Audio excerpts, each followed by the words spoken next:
Welcome to our first session of Werewolf. I hope I don't terribly disappoint everyone. Before we get started, I did want to remind two of our players that I don't have touchstones from you yet, and that's fine. Touchstones, for those who are watching, are people that are important to the character that are not a part of the world of darkness, as it were. So I have some, think normal people, as it were. Somebody that you can, after a long, hard day, have a chat with, sit down with, maybe have dinner with. They can actually be important to the characters in order to give them a chance to recover some willpower, or deal with some problems that they might be having. But they're terribly important to me as the storyteller, so that I can place them in danger and have them deal with very horrific things that the players then have to respond to. So when you get a chance to give me some bait that I can use, that would be great. But we don't have to do that right now. What I would like to do before we get started, so I want you guys to think about this while I'm going through the intro to introduce your characters, is I would like to set out at least 2 or 3 chronicle tenets. And a chronicle tenet is basically like, what does your pack believe is important in terms of how you're going to go about doing things and how you're going to deal with the world. For example, some chronicle tenets from the book include things like never causing harm to Gaia, or do not hoard resources, or heed your elders, never kill an outsider. These are rules that you all, the 4 of you, have decided to follow as a pack. So I want you to start thinking about those. And again, we don't necessarily have to have them by the end of session today, but I want, as we start role-playing today, I want you to start thinking about, like, what are the core tenets of your pack as you work together? And hopefully as I go through the introduction, you'll start having some thoughts about why your pack was brought together. So I think I'll start there with the introduction to our campaign, Dying of the Light. It is the first quarter of the 21st century, at least as modern humans reckon time, and Gaia, much older than a few handfuls of centuries, is dying.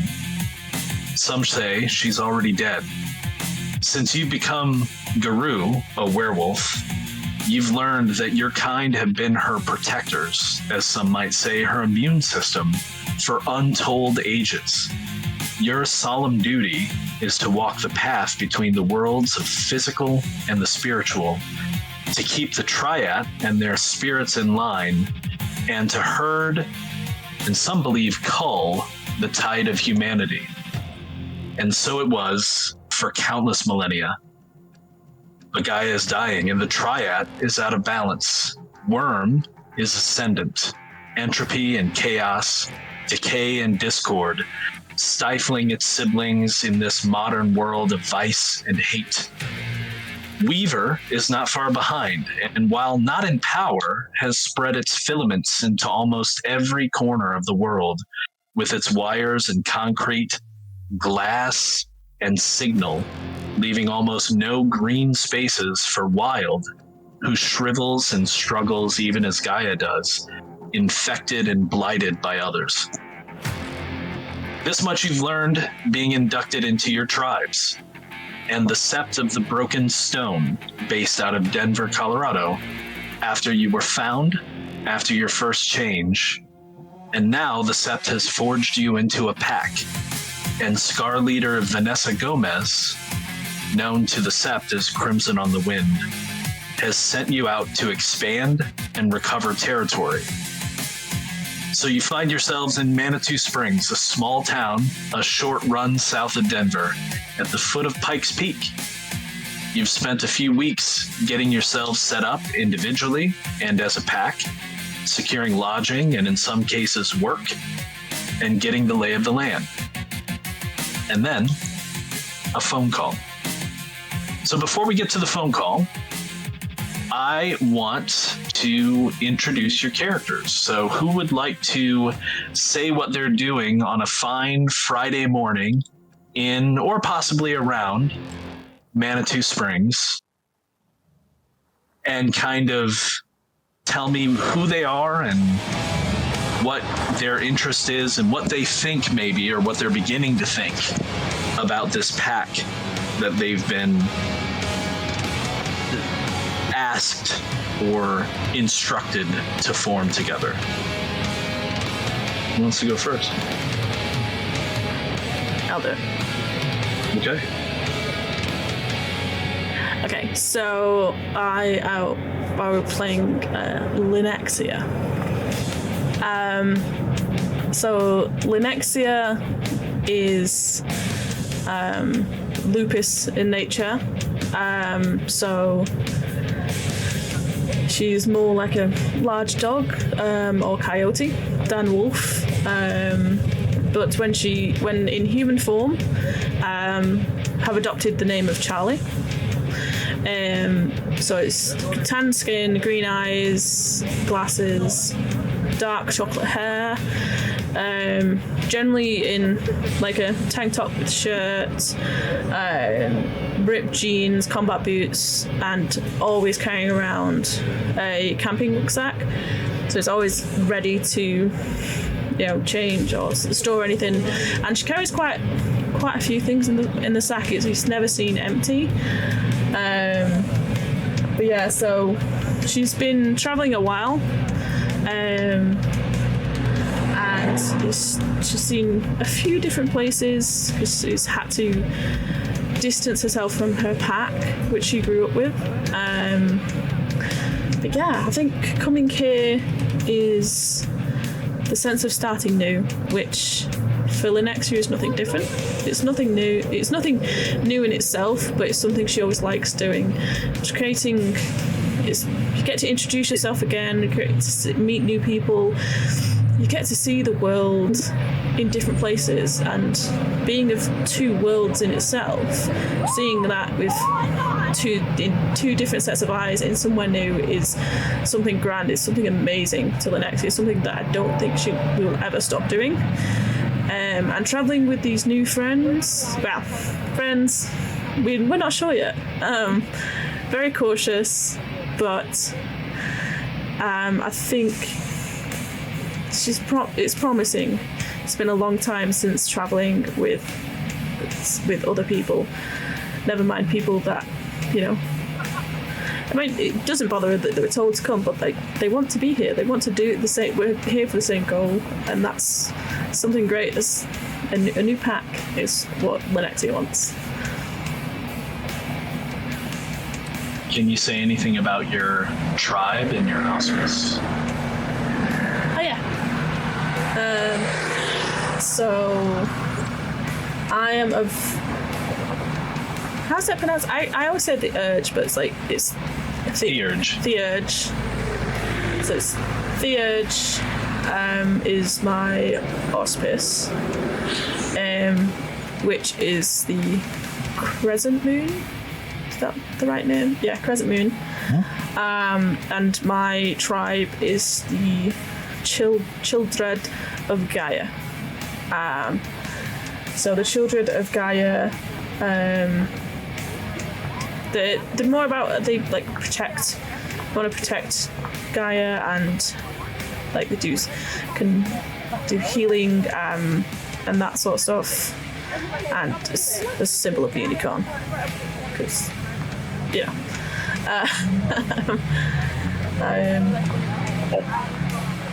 I think it's here we go.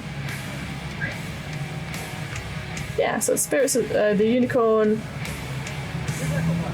Sorry, I'm just bringing it up. So it's the unicorn is a spirit, is seen as a spirit of forest, mysterious places.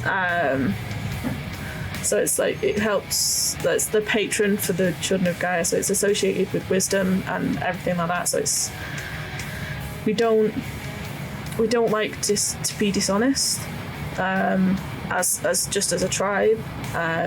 but we love to learn about people and how things work and how everything just is, which is just is what Linexia is essentially. That's why the tribe brought her in and found her and made her who she is today, because she lost her pack, she lost her home, she lost her family. So finding out the world and so much more is beyond that. They drew her in.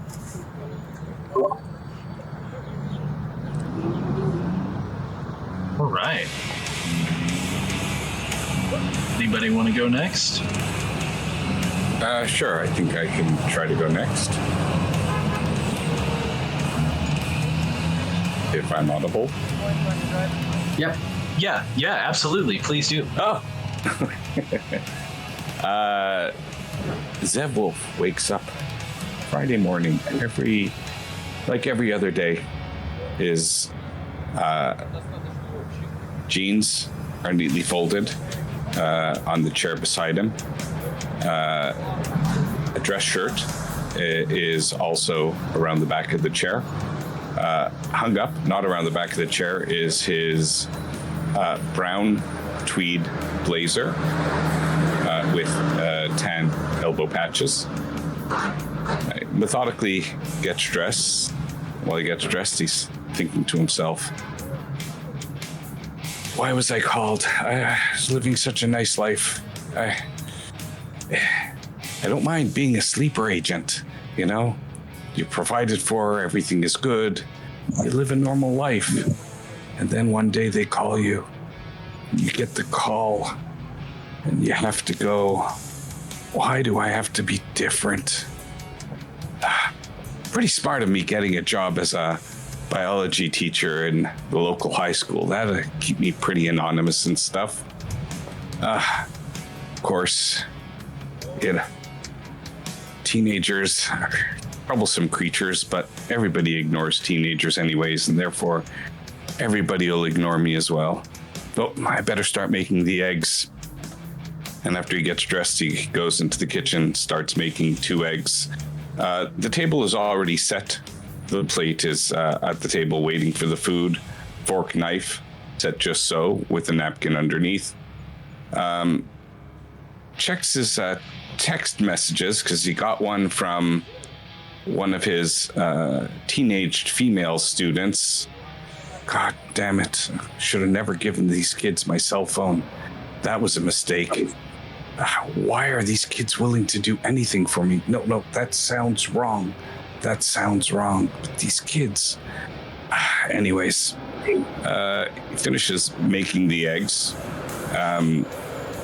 sits down to eat, lifts his knife and fork, and then the phone rings. Oh, so Jake has claimed the phone call. Excellent. All right. Oh, no, I thought we were all getting the call. Sorry. No, just only one of you, but just being you is fine. Oh, no. So while there's the last one.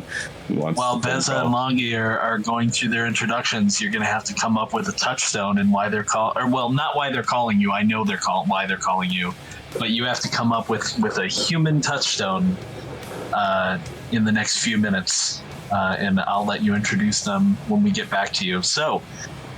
Thank you very much, Jake. Although, sorry, I was a little distracted. Did you talk about your auspice and your tribe? Yeah. Okay. So, my auspice is Rachabash, because it has to have a ch in it, I suppose. And my tribe are glass walkers. So, it kind of fits what I'm doing, because they're kind of bits of tricksters and stuff like that. Again, I want to be in this game here, but my character really doesn't want to be in the position that he's in. So he does not really want to be here doing this. Glasswalkers are great because they like science and technology, and it certainly fits with my cover as a high school biology teacher. But secretly, I just want to use science to help mankind. I mean, poor souls, man. They're so misguided. they're always heading down wrong paths. What if I could, it'd be perfect if we could just infiltrate them and help out, direct them. Maybe through my job as a high school teacher, I could help influence these minds of tomorrow. But a lot of them are just asking me a lot of inappropriate and strange questions about their biology, which I feel that if I answer could get me into trouble sometime later. Mental note to self, delete text phone messages again. Okay. So, now that we have the bookends of the town wolf and the actual wolf, who wants to go next? Longy, Bessa? No, I'll go next Okay. So my character is Aaron Hunt. I am a Galliard Hospice, which are the storytellers and the sort of speakers somewhat for the tribes. However, Aaron's quite uncomfortable. The latter part is all about information and finding out information and sometimes sharing that information to the people he trusts. He grew up a bit of a loner, an observer rather than an interactor. He's capable of interacting, but not keen on it. And this meant that when he did experience a change, he very easily slipped into the lawkeeper sort of role of the Galliards. He's also a member of the Silent Striders tribe, which again he slipped into very easily because Aaron's whole life is based around discovering what lies behind the veil. He did so before the change and continues to do so afterwards as an investigative reporter. Moving from town to town, from place to place. This particular morning, Aaron wakes up and starts to sift through his photos that he's been gathering up from the last couple of weeks. He's got a pile of photos of the Turnblind Baptist Church, which is already got a feeling there's something not quite right about that place, in particular the pastor. He's been watching the pastor's movements for the past few days, moving through the town late at night, visiting people that he thinks, why is that pastor visiting those people? Again, some fascination. But he sorts through these photos and then makes his way out the door in his smart casual but very worn get-up, one of his 3 sets of clothes that he owns, because he's always on the move, and prepared to head to see his friend at the Epic Evolution Photography, Flynn, for breakfast. Okay, that's me.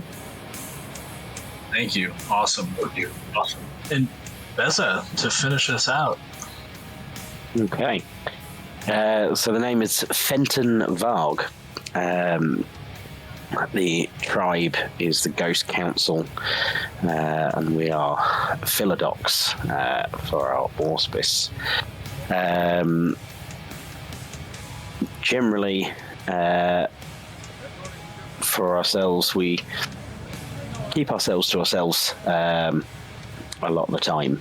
We really value listening and trying to understand situations, trying to understand all points of view, but also tend to have to be the one to make the harder decisions, to have the final say, and to help guide people through more difficult situations, as it were. We try to be a sort of counsellor to the pack, and tend to find that people will seek us out, or members of the pack will seek us out when they've got things weighing on their mind or difficult decisions to make. And on this Friday morning, we do have a day job, but Friday mornings are our usual day off, or morning off at least. And we are sat contemplating what is to come of this new pack that is to be formed and what problems that may arise. Awesome. In terms of description, we're about 6 foot. We generally look tired, a little bit dilapidated. We do have a full head of sweeping hair. Don't look at the light on the top. Full hair up here. So, but yeah. Part of the reason why I'm wearing a hoodie so that 3 of us don't blind everybody. Awesome. So, as I said, one of you receives a phone call. Jake, have you come up with a name for a touchstone, or would you like me just to provide you with one? Yeah, the name for the touchstone will be Jessica. Jessica. And how do you know Jessica? You can go into more detail later, but Okay, so is it related to the tribe? so no. So your touchstones are they're just people.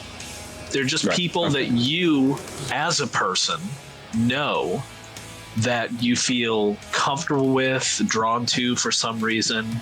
They could be someone that you have that you're attracted to. They could be someone that you just enjoy their company, but they are a normal person in every way, 99% of the time.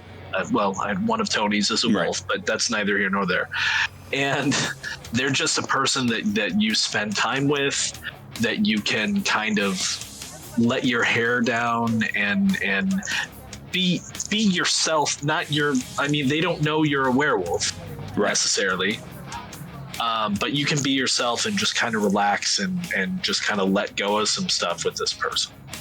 So Jessica is the principal of the high school that I work at.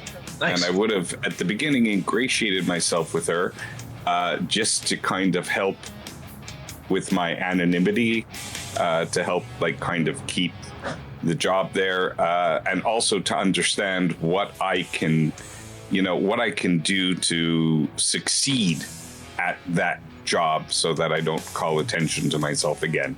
So Jessica would be that person, and so I would have spent a lot of time cultivating a relationship with her. Okay. And speaking of your working at the school and her being a principal, I don't know if you've taken a moment to look at the handouts yet, but if you look at just the Manitou Springs, not the Manitou Springs region, there's a map, and kind of in the lower, kind of like the mid-lower left, there's Manitou Springs Middle School, which is where I would imagine that you have gotten a job as a biology teacher. Yeah. So that's where you spend most of your days. So it's morning. I will say it's probably an hour or two before you really have to think about getting to work. But you get a call and you recognize on your cell phone that it is in fact Jessica's number. I mean, obviously, she has your contact information as principal, but in your experience, she generally only calls your cell phone. I assume you have a house phone as well, where you're staying. Yeah, generally she only calls your cell phone if she wants to talk to you personally. She has a thing about calling your house phone if it's business and school oriented, but she uses the cell phone for personal contact. And in fact, the number that she's calling you from is her personal cell phone. It's not her office phone. Okay. So you know that there is, something happening there. Okay. Do you pick up? I'm going to answer the phone for sure. Okay. And I'm going to answer, Jess, okay. It's great to hear from you this morning. How are you doing? I just finished breakfast. Getting ready for another exciting day at Manitou Springs Middle School. Oh, I had hoped to catch you before breakfast. Oh, I could eat again.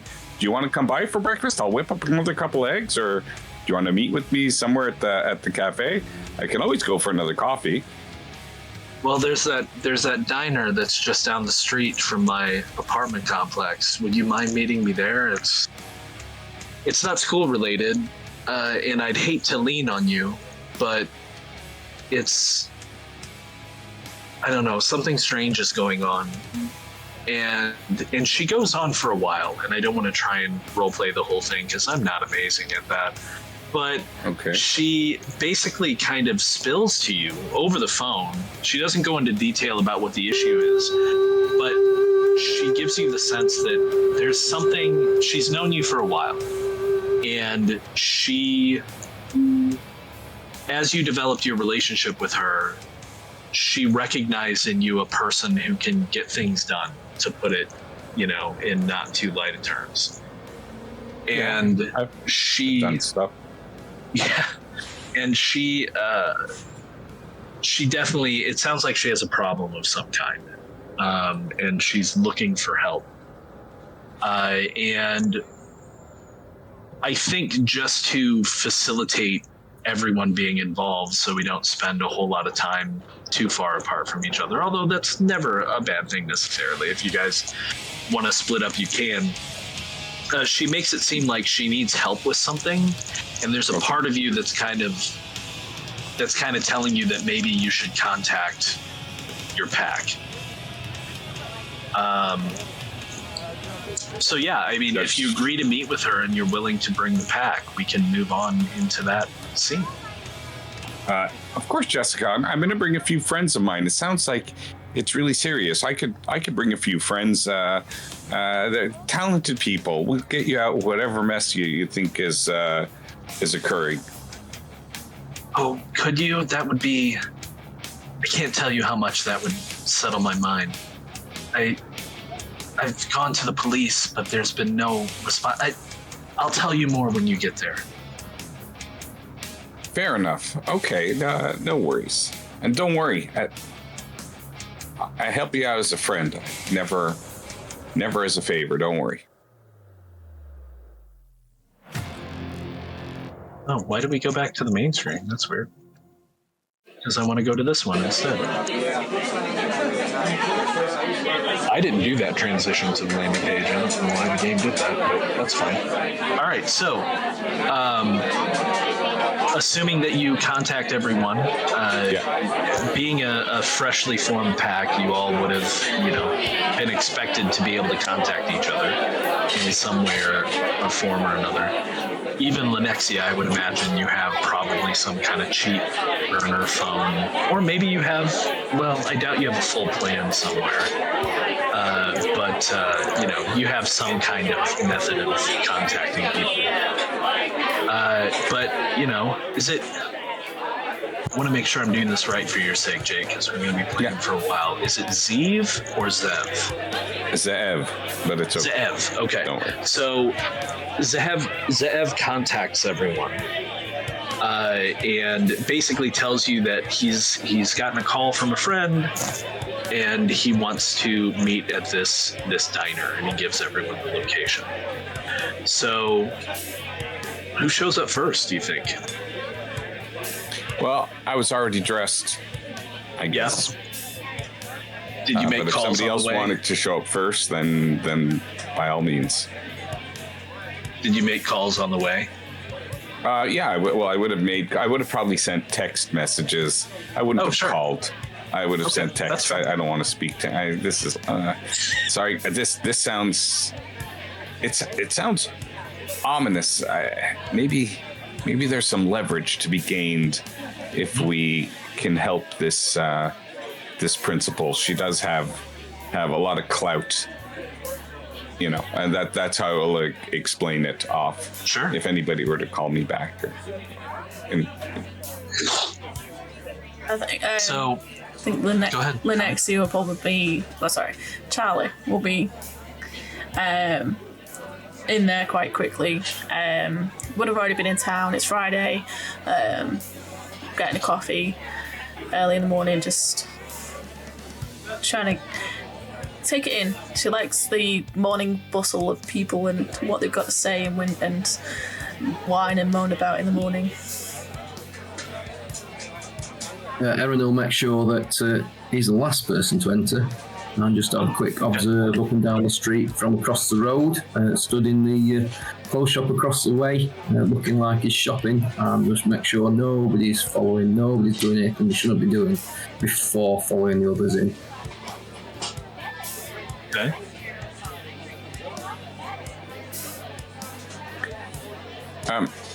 So when I get to the cafe, I suppose, and I sit down with the rest of the group, I'm going to examine the setting put in front of me. I'm going to call the waitress over and say, "Excuse me, miss, this knife is dirty. Can you please replace it with a clean one?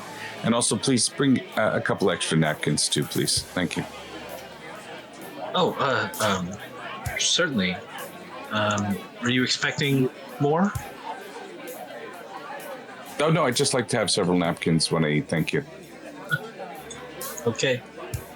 And she, she had walked over with her notepad and her pen out, but after having that, she kind of sticks the pen in her bun and puts the notepad back in her smock and walks away and heads back into the kitchen. Now, right about that point, Jessica walks in. And I'm going to take some GM control here, and I'm going to say that Jessica's last name is Erickson. Jessica is... You can decide how old she is, but I want her to be old enough to have a younger son, and you'll know why. An adult son. So she's probably as a principal of a school, she's probably in her 50s, I would imagine, maybe late 50s, early 60s. She looks fit. She's very serious about being healthy and treating herself and her body well. And she expects the same of students and her faculty. She's very big on promoting health and wellness programs in the middle school. And in fact, that tends to get a lot of notice from local politics as well, so it doesn't hurt, certainly, where the middle school's budget is concerned.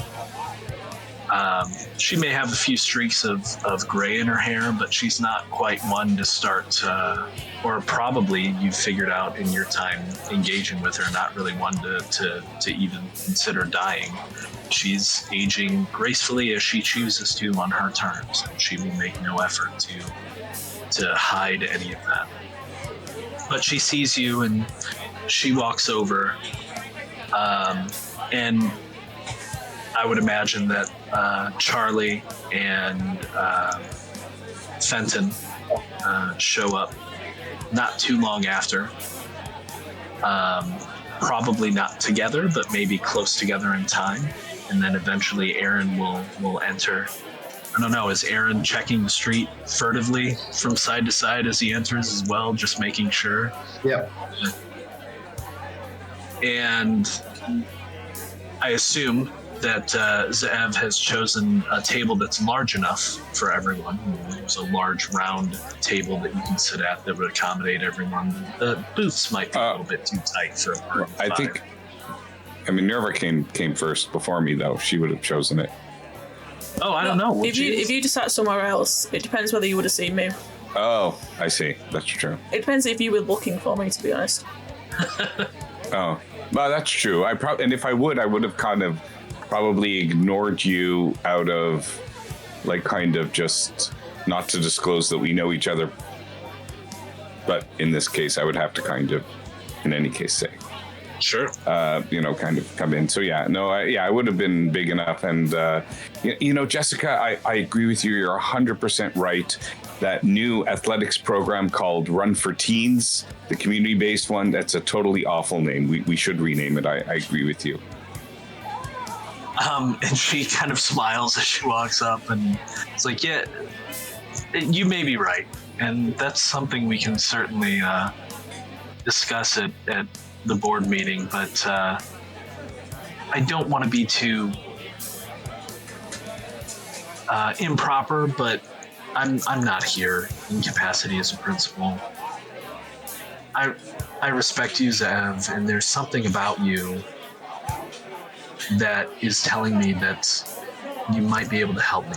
I don't know what it is, but I tend to trust my instincts. I've got a problem, and the police haven't been able to help, as I mentioned. And, and she'll just kind of lay it out for you, and maybe everybody else hears snippets as they kind of filter in and come sit at the table. But she trusts you, and so she's not jumpy. She doesn't look like she's personally in trouble, but she does seem very upset in a way that you've not known her to be. She's usually a very controlled woman, and she is having trouble with her words, which is not usually an issue for her. In fact, you've learned in the time that you've been at the middle school that it almost seems as if she has a script for just about everything that she's going to say at any given time. Everything she discusses is smooth and clearly outlined and laid out. Even when it comes to answering questions about topics that she's engaged with. But today, she's flustered, and that's not a good sign to you. And eventually, once everyone is there, she starts to talk about her son. It's Mitchell. I haven't seen him in too long. He's an adult. I try not to pry into his life. But it's not been this long before since he's contacted me. It's only been 3 days. I'm probably being ridiculous, but 3 days is enough. I've contacted the police. I've gone by his and his partner's apartment. No one's there. There's mail sitting on their front stoop. I just don't know what to do. And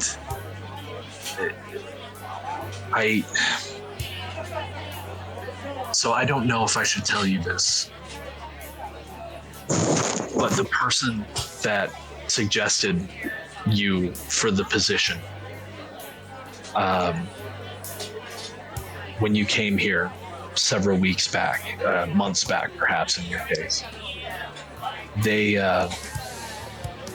mentioned that you and your associates might be able to help people with things. And you wonder in that moment if maybe the reason why you got this job so easily is possibly someone in the Sept calling ahead to Manitou, setting up opportunities for all of you.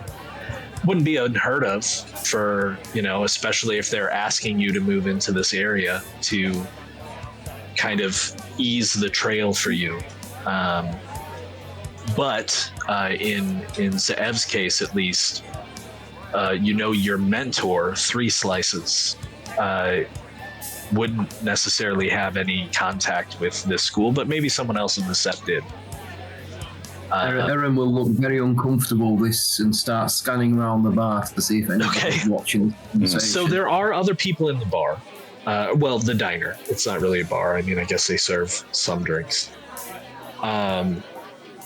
But it's a little too late for like truckers and travelers to get their breakfast before moving on. And it's a little too early for the lunch crowd. There's a few people outside of your table here and there having a late breakfast before, or maybe a quick breakfast before heading into work. But no, it's pretty dead. And this is an old diner, so there's not a lot to be hidden, I guess I should say. It's very open plan. I mean, aside from what might be in the kitchen in the back and in the restrooms and whatever office they have, like, it doesn't look like there's much going on here. It's certainly not run down, but it's certainly not a new kind of corporate place. It's definitely a neighborhood diner. So yeah, you don't see anybody who seems to be taking an interest. Even the waitress, when she comes up and brings your various orders, if any of you are planning on having food, she doesn't seem like she's really listening. I mean, she listens to your orders, but like when she drops off food and drinks, she's very kind of withdrawn and looking elsewhere. Sometimes it's the television, because there is one kind of hung up in the back. Her mind on their own problems. Exactly, right. Yeah, I'm having yogurt and fruit. You can't screw up yogurt and fruit, even a place like this. It's true. After Jessica mentions that it's her son, I will call the waitress over and just like, can we get a round of hot tea?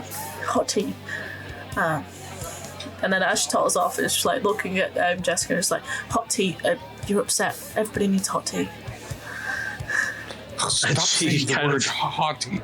Stop saying that. That's what the kids call me all the time. They call me hottie. Please stop it. Oh, God. He's hot teacher. Oh, That's Jessica, funny. ignore that. So yeah, she seems very like, again, she's already flustered, but talking about like drinking tea, she hasn't ordered anything. Like, she's clearly upset, even to people who don't know her. But to Zeev, it's like you've never seen her like this. So I'm going to go, Jessica, look, don't worry. Whatever it is, I'm sure, first of all, it's nothing. But you have the right team of people here. Aaron, look, Aaron was a U.S. Army Ranger. I mean, I don't know if it's true or not. I'm just making it up. He's very, very skillful and very resourceful. We have good people here. They're my very good friends. If you're concerned about something, it's our concern. But you know what? Tell me more about Mitchell's significant other. You didn't tell me he was seeing somebody. That's wonderful news. How long has he been seeing this significant other whose gender is still indeterminate? Well, his name is Joy. They've been together for a while now, I suppose. He's 10 years older than Mitchell, which I warned him about, but you know how people are when they fall for someone. But he's also a prosecutor. He's a lawyer, so he at least has a good job. I mean, you know, Mitchell is trying to make do with his digital art, but you know, they have a pretty nice place thanks to Joy. They moved in together not too long back. And you know, it's just part of living in a small town like Manitou Springs. But you know, a lawyer, maybe he had a last minute case that he had to go somewhere. I'm sure there's a simple and easy explanation for this. You'll probably wind up hearing from Mitchell before we even find out any information. But just to go through the motions and so you know that we're doing our due diligence, give us the keys to his apartment. We'll start there. We'll give a look. Give us his cell phone number and how we can reach out. I'm by tonight, you'll already know that he's snug as a bug in a rug. So normally I would make you roll, but she does want your help.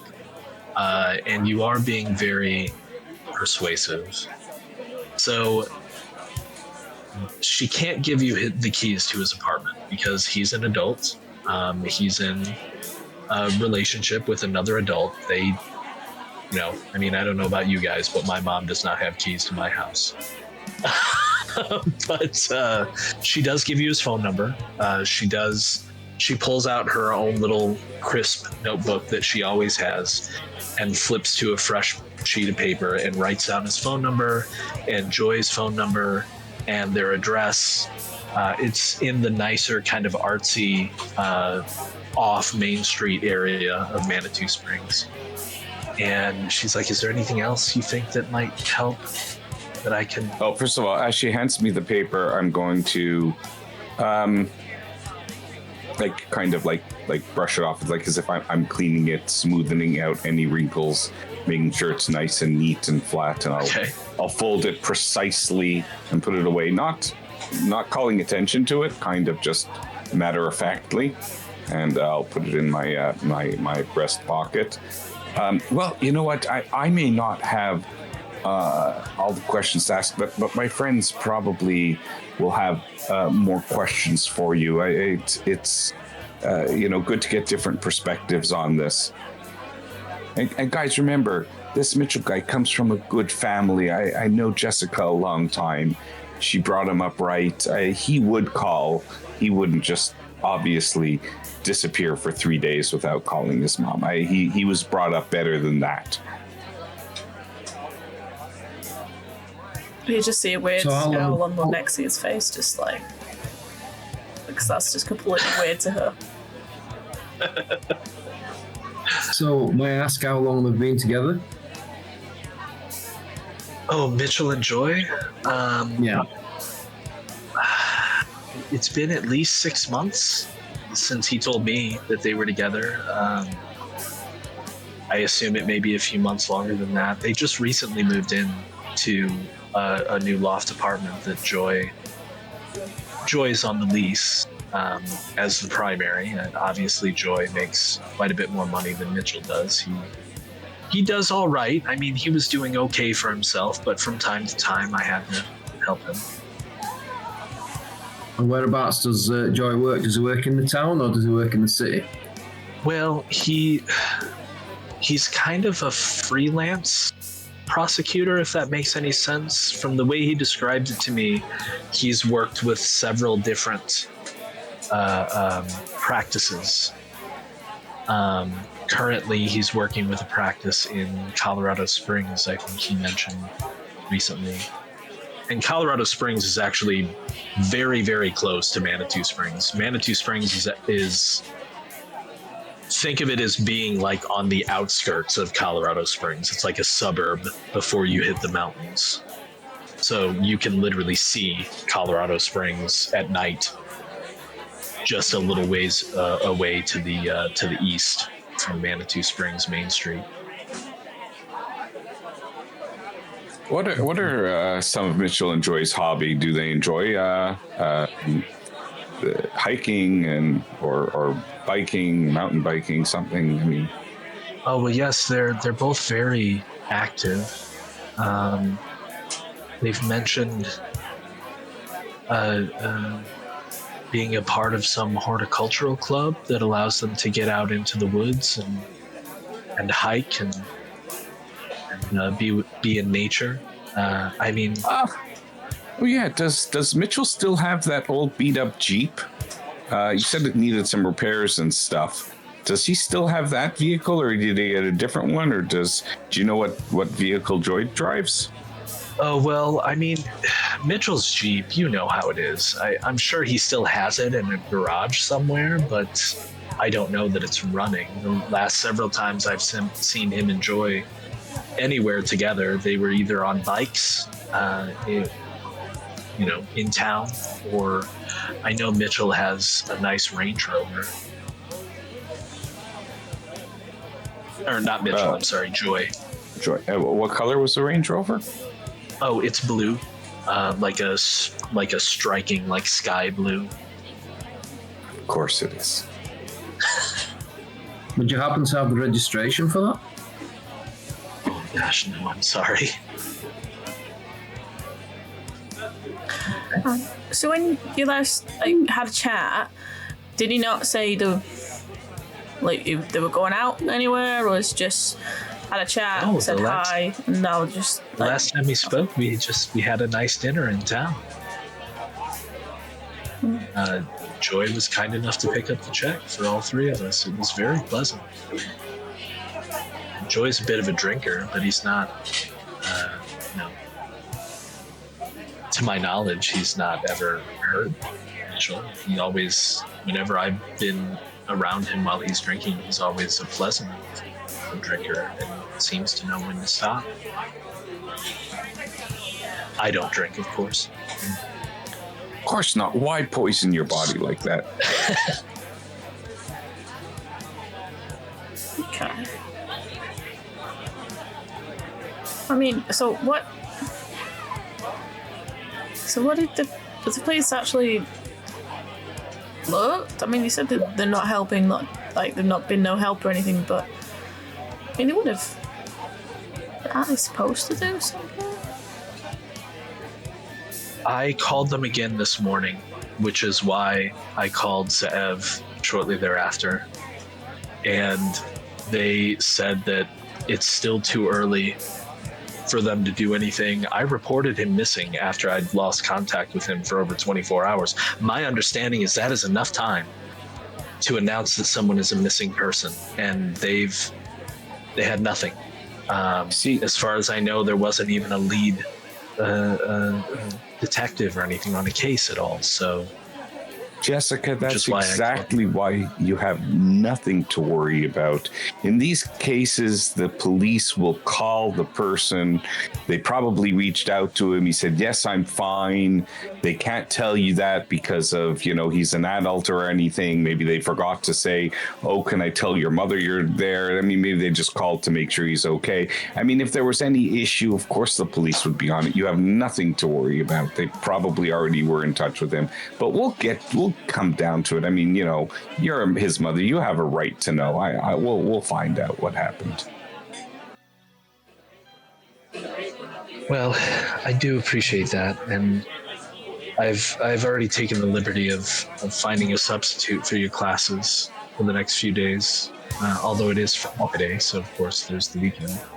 But not Miss Peabody. Last time she took over my classes, the kids came out stupider than when I left them. It was a disaster.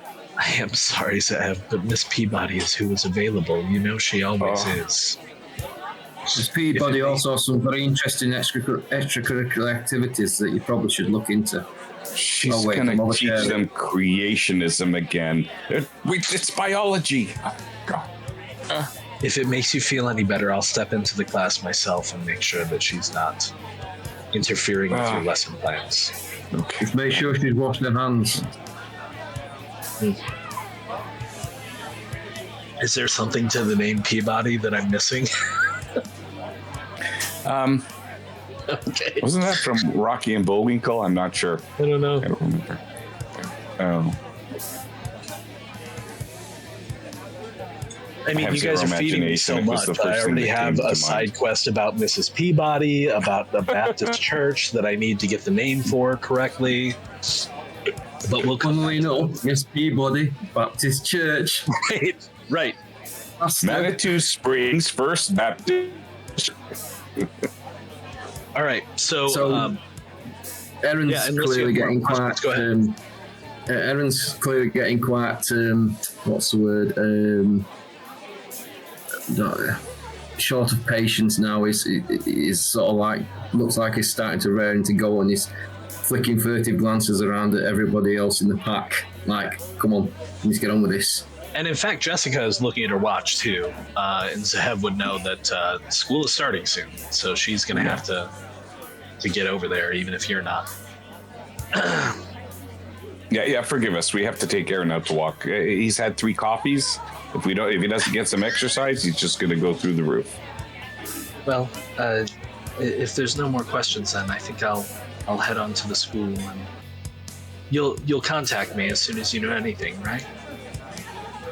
We'll contact you as soon as we confirm that everything is fine and he's okay. Don't worry. I'm sure you got nothing to worry about. In 37% of cases, after 3 days missing, it all turns out all right. She actually seems both like soothed by the numbers and a little concerned by them, because 37% isn't great, but at least it's a statistic she can hold on to. So yeah, unless you have more questions, she'll head on out. She actually leaves enough money to pay the tab. Mm-hmm. Oh, that's very good. Aaron, don't tell them the odds. Never tell them the odds. I'm sorry. I'm new to this. So, guys, what do you think? We check the hospitals, make sure nobody's there. Obviously, we got to go to the apartment. see if the Range Rovers in the driveway or in the garage are gone. The apartments have got to be the first place for me. Okay. I mean, I could see this guy Joy getting multiple threats as being a freelance prosecutor. You know, yeah, some guy gets out of jail, and then all of a sudden, you know, boom, revenge and stuff like that. Law is messy business. We'll need to ask around to see if they actually went to anybody. So I'm going like a hike or a bike or anything. Because, you know, never know, they might just be lost. I don't want to do that. I don't want to do that. When the police do eventually get involved, if they do, they're going to ask those same people who are going to say, oh, yeah, a couple other people were asking about him. And then that'll call attention to us. We can't do that. Remember the number one rule. Don't call attention to yourself. What we need to do is we need to get into that apartment. We need to see if we find any threatening letters, anything that is, you know, maybe this Joy was seeing somebody else on the side and decided he wanted to get rid of Mitchell. I mean, 10 years difference? I mean, that's, you know, anything can happen. Maybe Mitchell was, you know, interested in somebody else younger and Joy found out, and I don't know. This whole thing doesn't sound right. You know, independent prosecutor. It just sounds so off. This guy it's wrong. So, if you go to the apartment, it kind of covers off that one without asking around, because you'll see which modes of transport are missing, if any. That'll give us his first lead, if anything. Okay. So good sniff around, pardon the pun. I think before we do that, though, we should probably take a 3-minute break. Yeah. According to my timer. So you guys can think about what we're going to do and where we're going to go once you get back.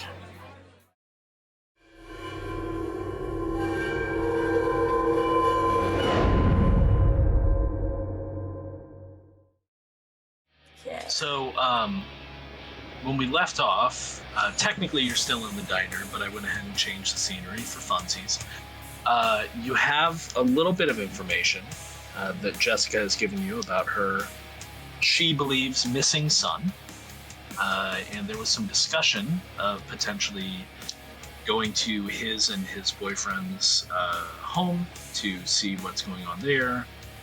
I wanted to remind everyone, because Tony actually asked this during the break. It is 2024 in game, so you have access to things like smartphones, the internet, pretty much whatever you want to try and do or can do in today's world. You know, you can do in game as well. My assumption was most of what I do is via my smartphone, like recording conversations. Yeah, and absolutely. I've got a decent camera, but I'm mostly like little pictures. I just take you probably got some pinhole cameras, things like that you can place around too. Yeah, I mean that definitely would suit your character. If we start getting into like big like infiltration type stuff, then it's going to be like, well, who's paying for that? Because but yeah. And yeah, I noticed as we were in the diner, and it's a perfectly great place to put it in the journal, guys. You can type messages into the journal. Aaron said that he switched on a recording device as he enters. So he's got that whole conversation on tape. If we need to reference anything or if anybody forgets anything. Not really, because, you know, you probably weren't recording. Well, I mean, technically, I guess we do, because you'd be able to watch this back in the future. I've also art character typed a load of notes because I've got a really bad memory anyway. So. Nice. Well, that's awesome, because I write some notes, but I'm a weird GM in that, like, I just kind of go with the flow of things sometimes. So, I think you GM like I GM. Yeah. So yeah, what are you wanting to do now? It's still, you know, mid-morning. Oh, you know what? I should have everybody do one thing just so we can have some fun rolling some dice. So, obviously, your characters have existed before we started the game today. and you all are werewolves. You have gone through your first change, right? So you might have some rage stored up. Everyone is going to have at least a single point of rage already, because it's just kind of normal for werewolves to have some rage. But what I would like everybody to also do is I want you to roll a check die. And if you succeed at the check die, if you roll one of the moons, you're going to have an additional point of rage. If you roll your moon, you're going to have 2 additional points of rage stored up. So Aaron, unfortunately, only has 1 point of rage. So on your tracker, you can make sure you've got 1. Hey, 1 allows you to do stuff. It's just, it's only 1 for right now. So the check die is the black one. Just roll 1 of those. Okay, Nexia only has 1 point of rage. That's not necessarily a bad thing. Fenton, ooh. Fenton's the Galliard, right? Are you not? No, Philodox. I think he is. Yeah. Oh, Fenton's the Philodox. Okay, so no. But you did roll a moon, so you actually have 2 points of rage. Maybe something's been troubling you lately. But Zev only has 1 point of rage.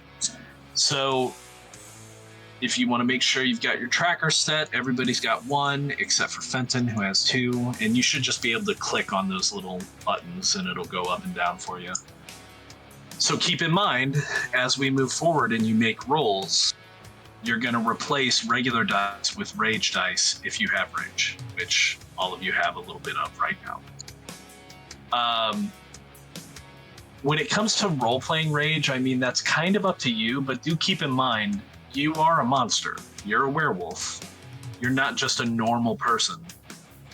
And unless you've totally lost the wolf, you always have some rage kind of seething beneath the surface. Normally, if it's low, like 1 or 2 or 3, you can engage with people normally enough. Like they're not terrified of you. But if your rage is hitting like 3, 4, 5, it might come through a lot. Maybe you're a little bit more irritable. Maybe you're a little bit more negative. So you can use it kind of as a guideline for role playing as well. There are ways to, as we mentioned before we started, to gain more rage and also to lose rage as we play. Although I don't think any of you have the right that affects rage. Speaking of rights, I would like to remind everyone that currently, since I forget who has the right of dedication. Is that Fenton as well, or is that... No? Oh, no, it's Jake. Jake has the right of dedication. Zev.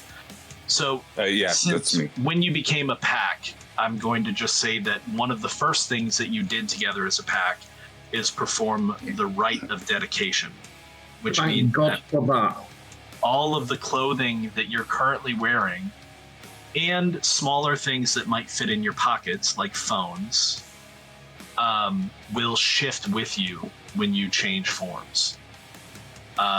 The only restriction to that is that your clothing needs to be cleaned in a natural manner, meaning you can't just throw it in the laundromat and use industrial soaps to clean your clothes. You have to go to a mountain stream, and there's plenty around here, and use natural soaps, which, there's some stores in town that sell natural soaps.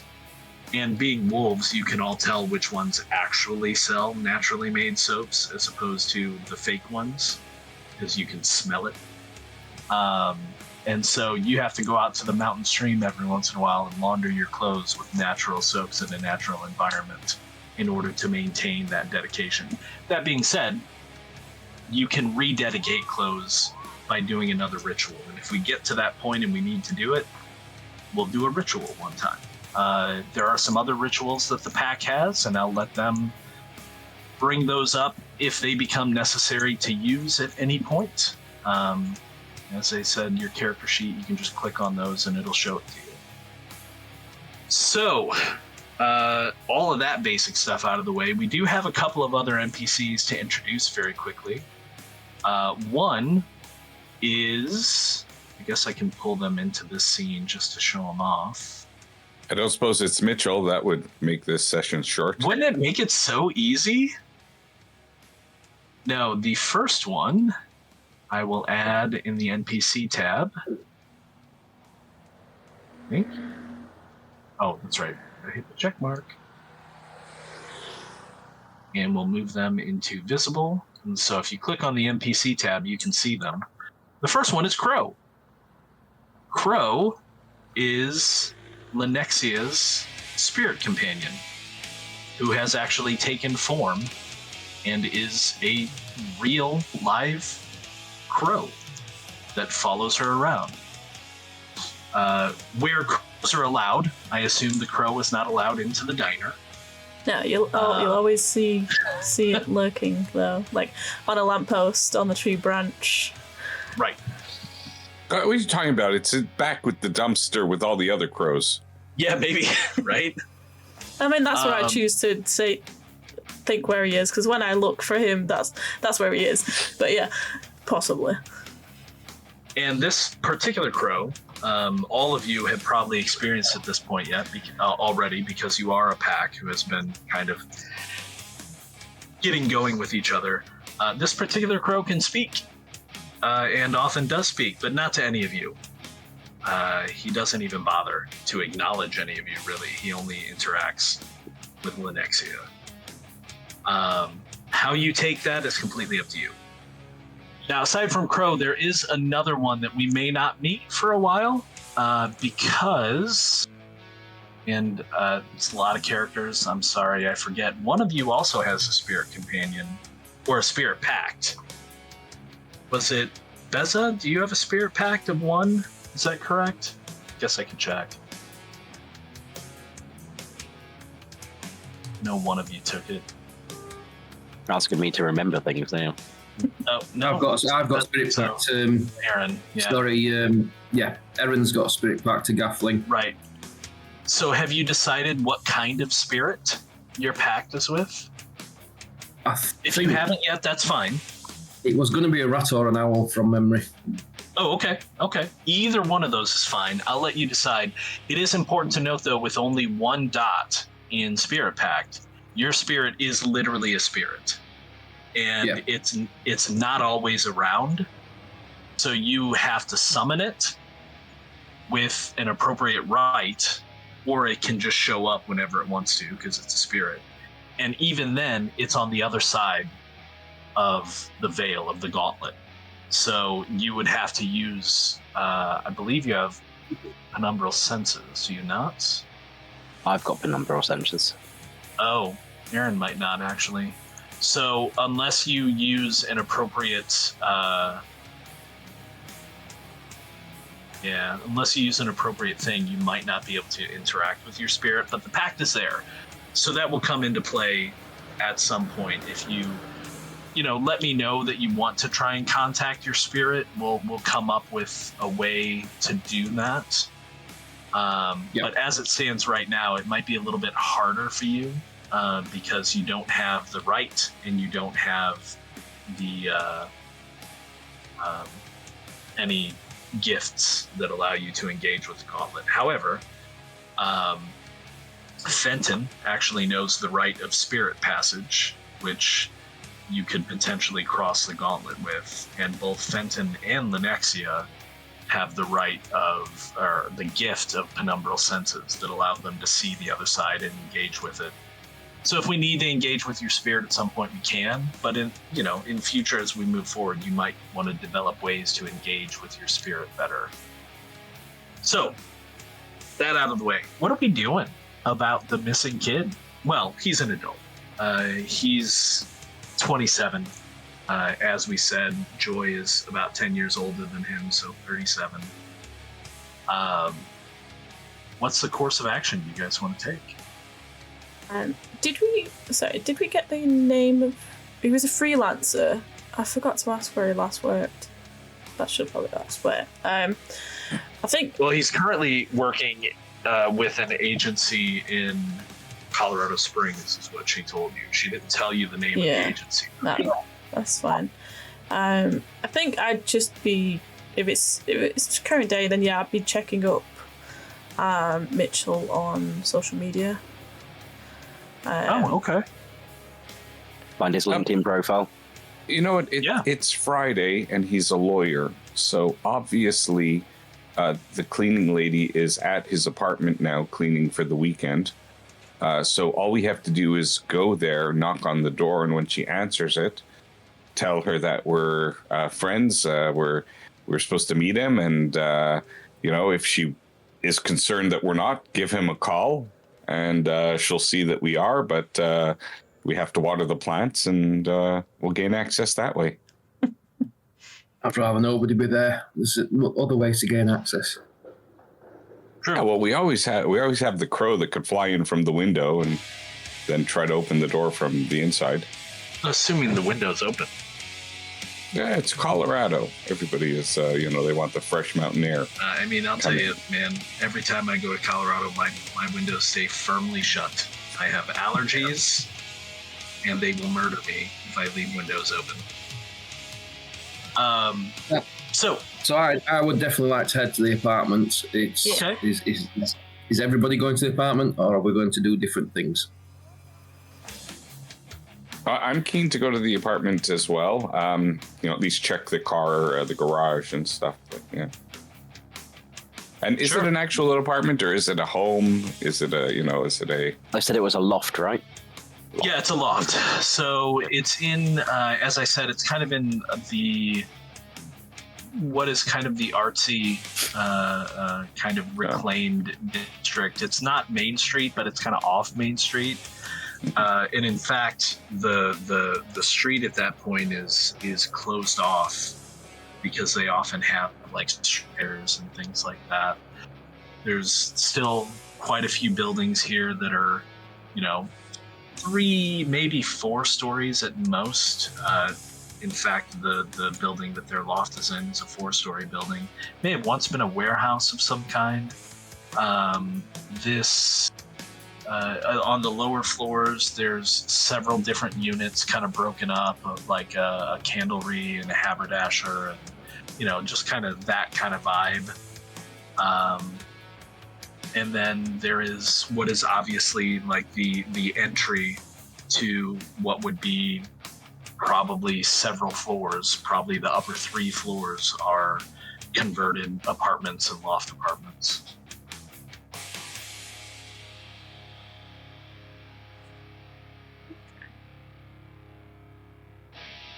I'll be checking the social media on the way. I'm going to go to the apartment as well. Okay.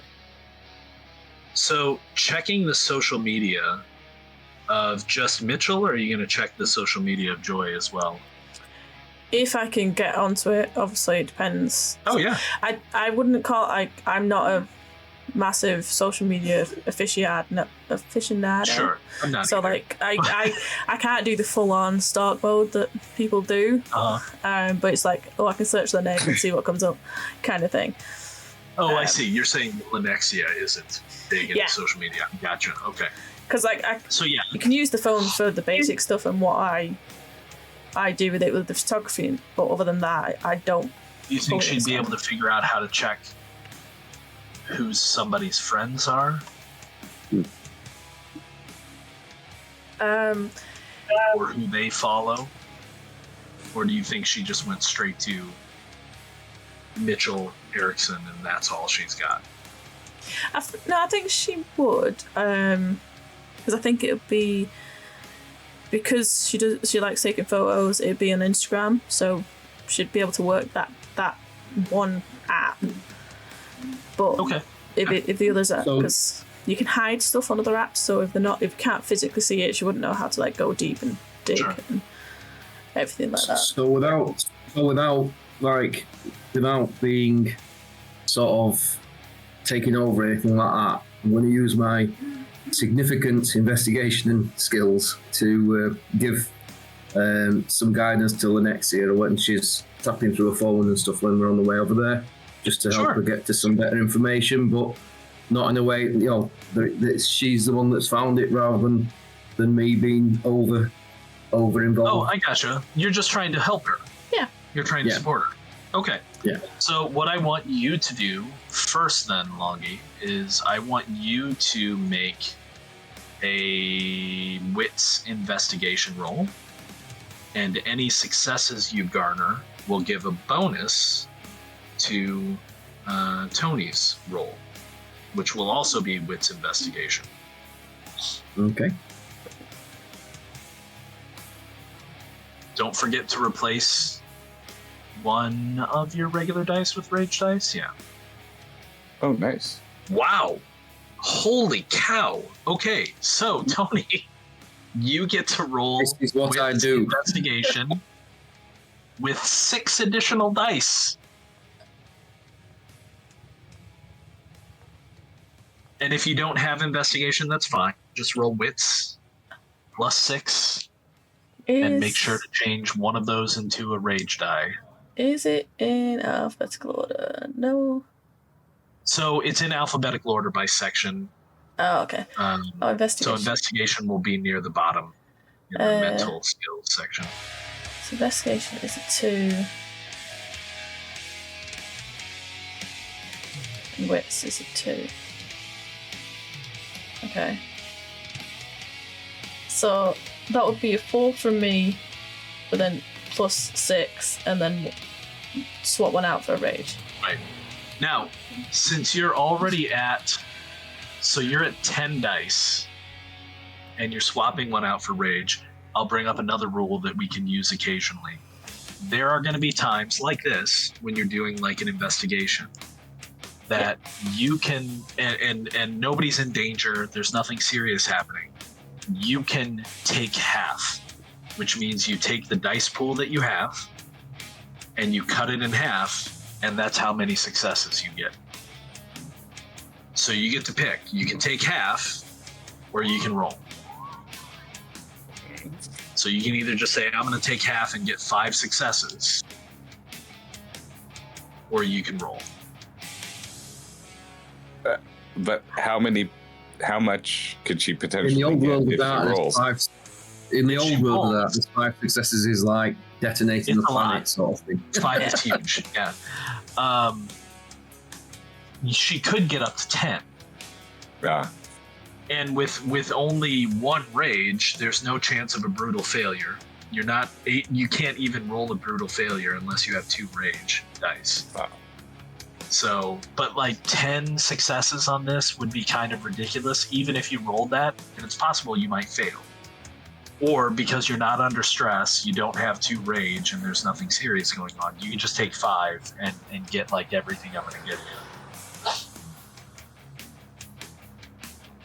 Okay. What's the choice? I mean, I kind of want to roll. Leave it Okay, up to the nice. dice. You want to roll? I Leave won't it up stop to the you. dice. Yeah. Yeah. So yeah, roll on 9 regular and 1 rage. Okay, so you did succeed. Wow.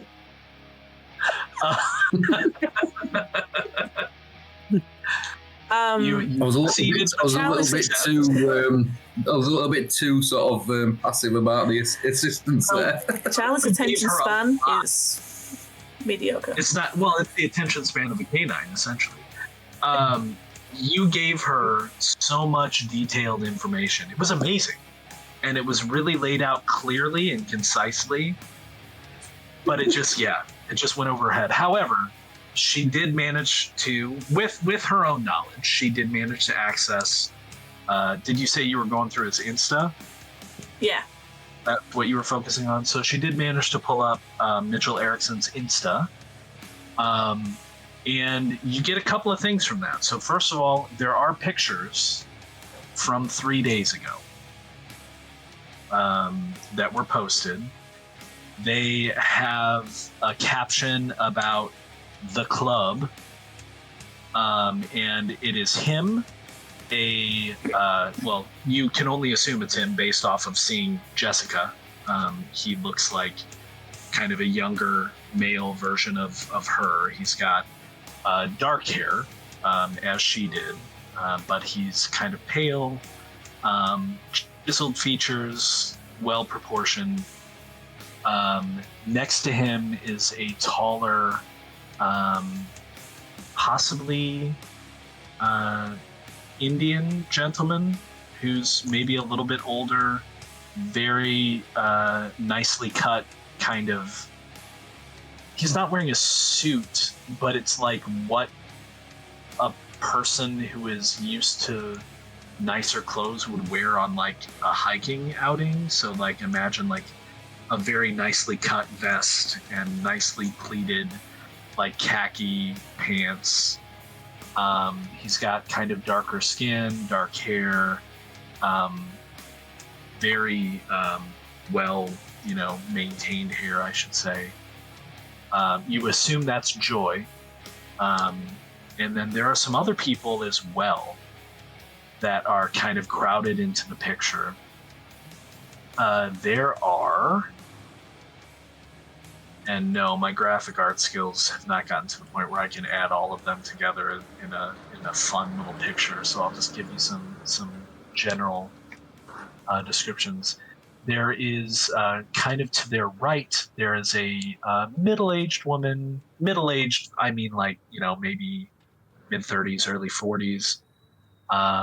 She is, her hands are dirty. Her sleeves are rolled up. She's wearing kind of like a floral print shirt and some kind of a smock with matching pants.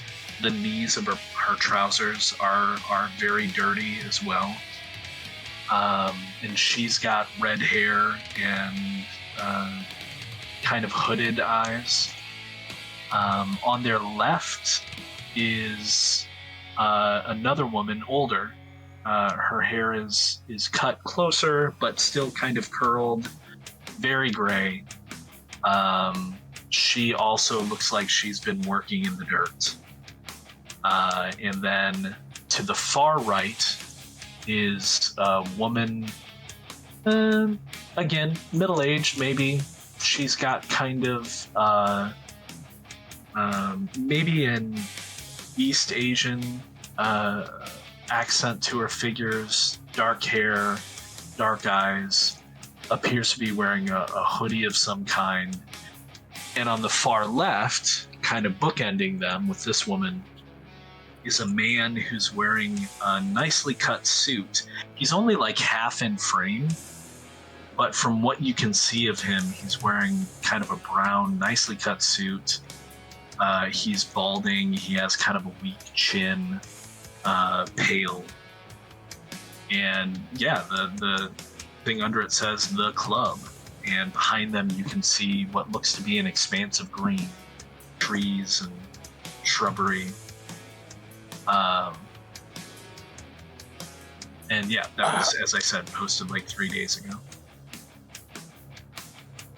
Are we seeing this as well? Did you show this to us? Yeah, I would have looked at it, and then I would show you guys and just say, Guys, phone around.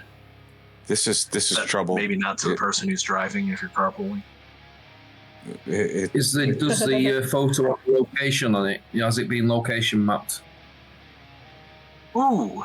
Okay, so this is where we're a little bit outside of my experience. Does Instagram do that? Yes, absolutely. I'm gonna say no. It doesn't have to. It's an option. It's an option. No, I'm gonna say no. It does not. However, if you go back through, kind of scroll back through his pictures from that, it quickly becomes apparent that the taller man of Indian descent is clearly probably Joy, because there's a lot of pictures of them together, particularly in like, nice dinners, selfies, hugging each other, that kind of thing. Every once in a while, and roughly probably every couple of weeks, sometimes every week, at roughly the same span. And I should note that this particular picture was taken on a Wednesday.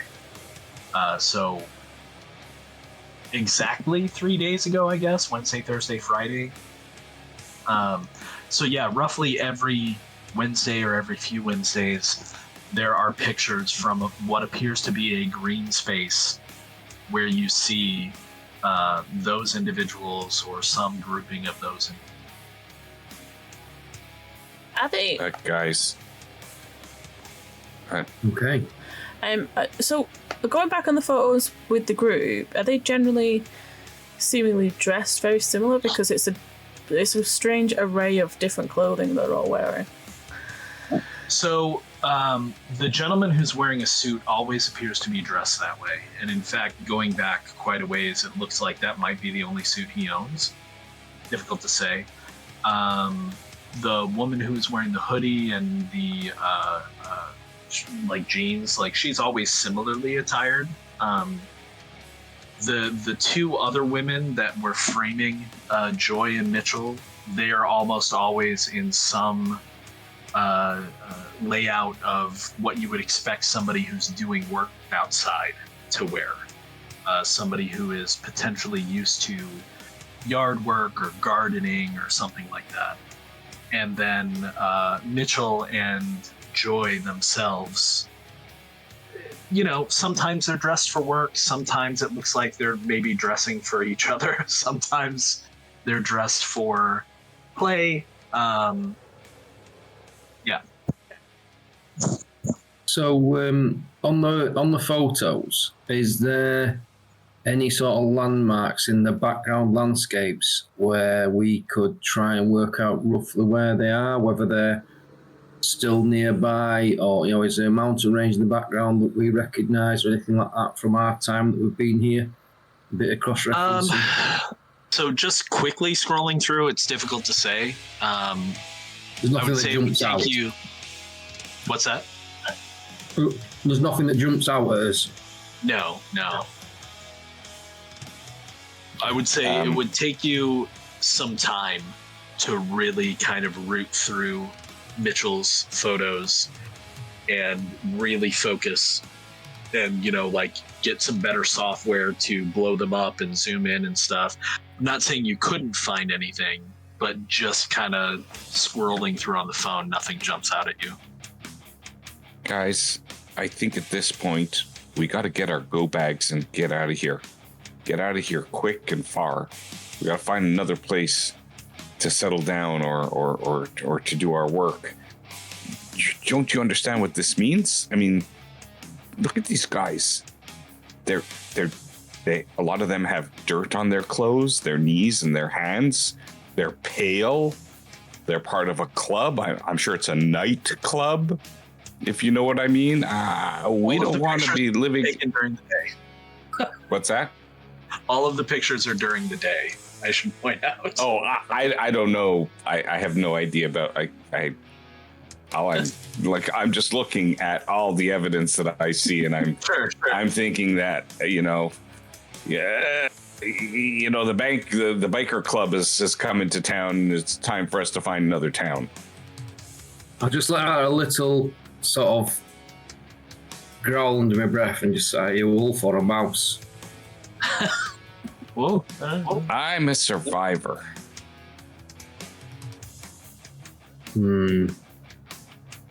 Let's just get to the flat. All right. So at this point, I mean, I guess we can say, unless there's anything else you wanted to look at with regards to the pictures while you're traveling to the apartment, I guess we can say we're at the location of their loft. Getting entry to the building is easy. Getting entry to the loft itself, that's going to be something different.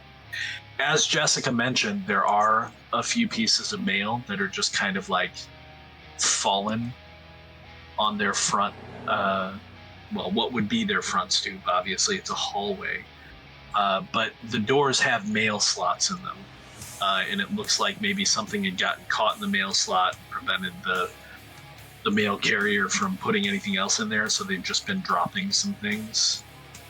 No packages, just envelopes, and if you kind of rifle through them, it's anything from junk mail to what looks like maybe a utility bill, perhaps, maybe a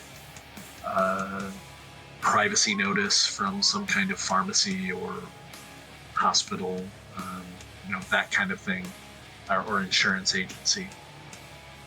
Nothing really stands out to you in the mail.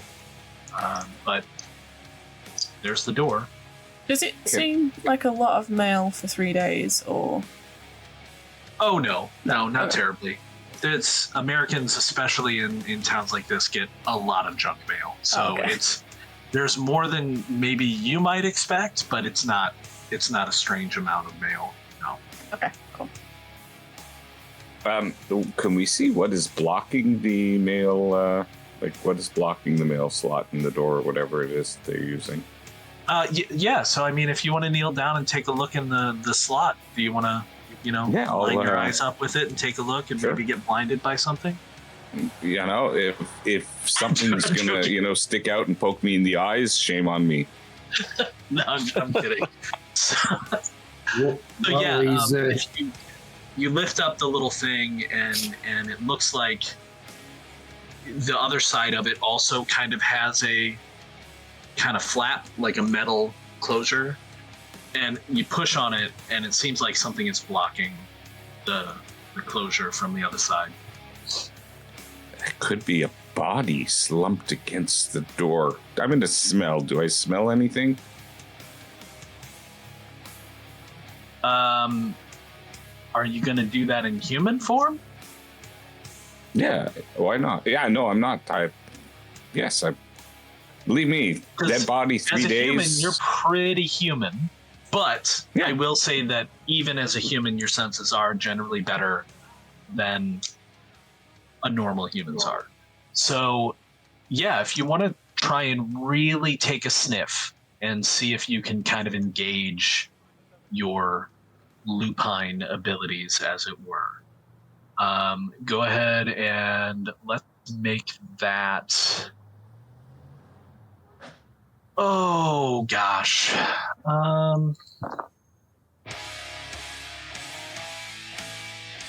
I want to make it wits? Yeah, let's make it wits plus survival.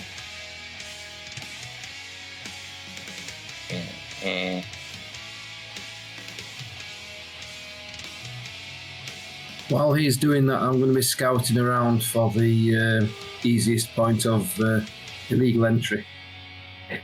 Okay. So this is an enclosed hallway. There's no really any other way into the loft from here. Did you want to go back outside and see if you can spot any open windows or anything? Are we pretty secluded here? Can we be seen? Are we secluded here? Can we be seen? So it's kind of around the corner from a main hallway. There are a couple of other doors there, but nobody else is in the hall. And like somebody looking out from the pinhole of those doors would not be able to see what you're doing at their door. Okay. No. Right. Okay. Go on, carry on, Jake. Sorry. No. You perfectly timed it to give me a chance to find what I needed to find. Okay, so with one success, I can tell you that you do smell things have gone off inside, but not in the form of like a dead body of any kind. You're guessing maybe more that there was...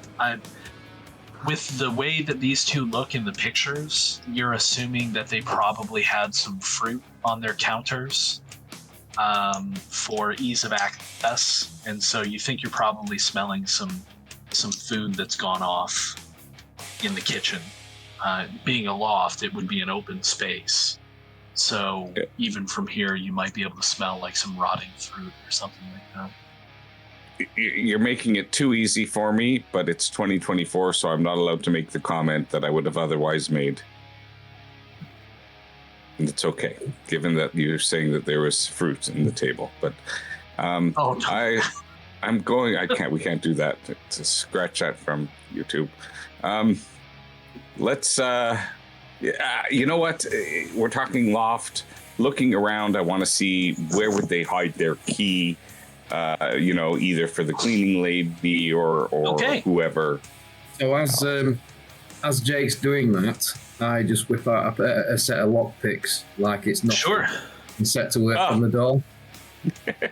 So why don't Longy, you give me a That'd be wits and Larceny? for lockpicking. Larceny, yeah, absolutely. And Jake, if you're just kind of looking around that general area for where they might hide a key, wits and awareness. Okay. And again, keep in mind, nobody's in stress right now. You can always take half. 3 successes. Wow.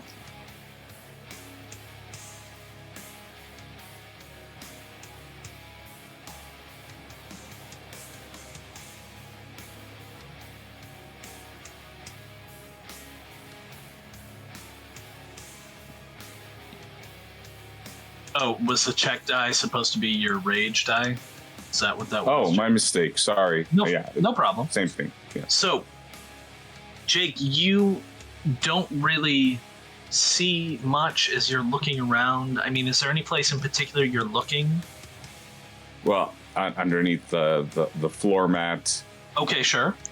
that would be the obvious one. If they have a potted plant outside, that would There be is the other actually one. a plant outside, sure. Yeah, so under the plant place or in the else? thing, if they had a little light, beside the door that they could light up in the hallway, Okay. I'm So right you here. I'm check reaching.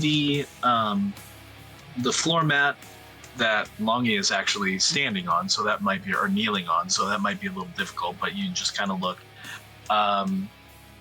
And you check the plant and just kind of brush around in some of the dirt there, and it's a combination of dirt and like little stones. And you don't see anything there, and you stand up to check the light fixture, and as you're kind of looking at the light fixture, Longy, you pop the lock, and you get the deadbolt, and then after getting the deadbolt, the standard lock on the handle is child's play. And so you get the door open. As Jake, you kind of finish your search and maybe put your hand up on the door jamb, and yeah, right there on the top of the door jamb, there's a key. And so you find the key. But now the door's open. Yeah. Well, just in case there are people watching, I'm gonna probably have taken the mail in to put on the. I'm going to take the mail in as if I'm supposed to do that. Take the mail in for the people, and before we leave, I'll just dump it by the door as if the mailman just put it in the slot. Okay. So as you open the door, you do feel a little bit of resistance, as if something is in front of the door, and as you push it out of the way, They had a dog. as you push the door to the side, you're not far off. What you see that had been blocking the door and the mail slot is like a large cat tower that apparently had fallen in front of the door. It looked like it maybe had been standing next to the door. And that's one of a few that are kind of strategically placed throughout. And as you actually look around the loft, not only do you see several more cat towers, but you see, it looks like these guys have put up like very intricate cat runs across their walls, areas that cats can use to climb, and then run across like ledges that are almost to the top of the walls, just all over. And in fact, as you enter, 5 cats come from various hiding places and approach you and look at you and immediately hiss and scatter. I am now even more afraid than when I thought they were vampires. But guys, if they had this cat tower blocking the door, it means that somebody inside moved the cat tower after they left, or they didn't leave via the door, or they never left and they're here. Or the cats had a fight and knocked it over. Yeah. Oh. Yeah, well, I suppose you could go with that too. Here to be your yin and yang. cat people, I tell you. Gotta be. So, anything you want to look at while you're in the apartment?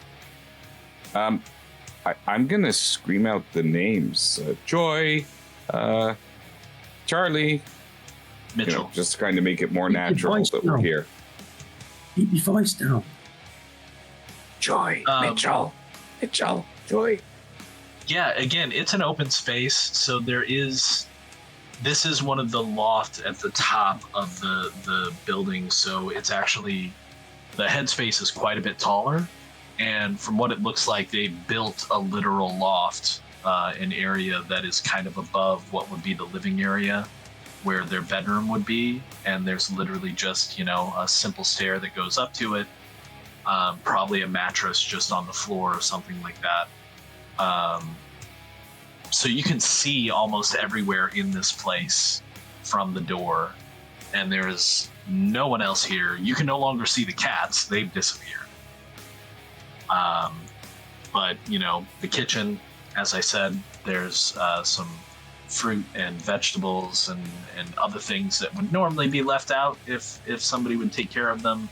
But it looks like they've gone off, kind of sitting on the kitchen counters. There is a kind of off to the side in the kitchen, a water tower kind of contraption that clearly the cats have been using, and it looks like there's an automatic cat feeder that still has some food in it. So, the cats have been thus far fine. I think I'd still like to do some maintenance on those things. What's that? I think I'd still like to do maintenance on those things. I'm going to make sure the water tower is filled more. I'm going to see if there's cat food for me to put into that machine as well. If there are plants, I'm going to water the plants. I'm also going to leave a note saying, hi Mitchell, hi Joy. It's it's Jessica's friend. We noticed, she was a little bit concerned. We noticed the mail outside. We used the key that your mother mentioned is on top of the whatever to get into the house, and we watered the plants. Please call your mom as soon as you get back. And I won't sign my name. I'll just kind of leave that kind of as a note friend there. Of your mom's, gotcha. Yeah. She told us where to find the key, and we noticed the mail was outside. And of course, if anybody wants to take it away, I won't be insulted. This is just me being me and doing what my character. I am reading my mind or something. Exactly. So it's a matter of moments for you to find the cat food. In fact, their pantry is very well stocked, very well organized. You're able to easily fill up the water, the automatic water thing. I don't have cats, so bear with me, folks. And the automatic food dispenser. Anybody else looking for anything? Well, no, hang on. I'm obviously taking the fruit to the compost bin. Obviously Sure. they'll do compost here. Yeah, actually, as you look around, you find that they have a trespassing. composter built into their kitchen, and that's part of the problem. Is that it's full, and it hasn't been taken out. So, if you really want to help them, you might take that bag with you and throw it out back on your way out. They may have a service that they give their composting to, or maybe they take it to wherever their club is. But their composter is full. So Erin would normally be doing a standard sort of investigative sweep and checking the answer machine and looking for notes and things like that. Yeah. However, he's been stunned into complete inaction by Zev's just complete weirdness. They're just like an anathema to everything that Erin represents in this situation. I just like shaking his head and just mouthing what? He just walks around tidying this flat, just completely stunned. So over to everyone else. I think Charlie, I think the first thing Charlie's going to check is the wardrobes. Okay. Just to check the clothes. For anything in particular? Just to see, like, I mean, they don't know how many was actually there, but, like, if there's clothes missing and what kind of clothes. Like, if you can distinctly see a gap. It's more of if they had to leave in a hurry, grabbing clothes, shoving it in a bag. Oh, okay. So, with that I would say mind, probably their clothes are from the Gap. you'd be surprised. They're probably more from like North Face, or they're in Colorado. REI would be another place that they have a lot of clothing from. And the suits that you find in there that are clearly sized for Joy, because Joy is significantly taller than Mitchell, they are very, very nice, like custom tailored suits. Joy clearly has money. But yeah, so looking in their wardrobes, which are on the level that you're on, right, kind of under where their sleeping area would be, because you can't really fit an extensive wardrobe up there. It's clear that, I mean, yeah, you could probably spot where a couple of outfits are missing, but just the outfits they're wearing today, like, or on Wednesday, there's no indication of, well, and in fact, you can see what would be bags there, like roller bags and that kind of thing that they would use for travel. So there's no indication that they've left. I should also note that you did not see a sky blue Range Rover outside of the building when you got here. So I think on that, Charlie will just say out loud and just be like, I mean, I reckon they just got lost. A lot of them do get lost out there. I mean, there's nothing to say that they were even planning on being away that long.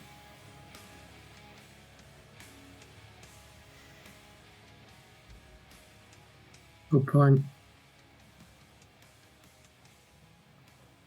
Some other things maybe to point out, there is very clearly a workspace area where there are two high-end laptops. One is an Apple, the other is a PC that are kind of laid out in what looks to be like a side-by-side kind of working arrangement. Both of the workspaces are very clean and tidy. What else? There's some, home fitness equipment in one corner that looks to be well used. Yeah.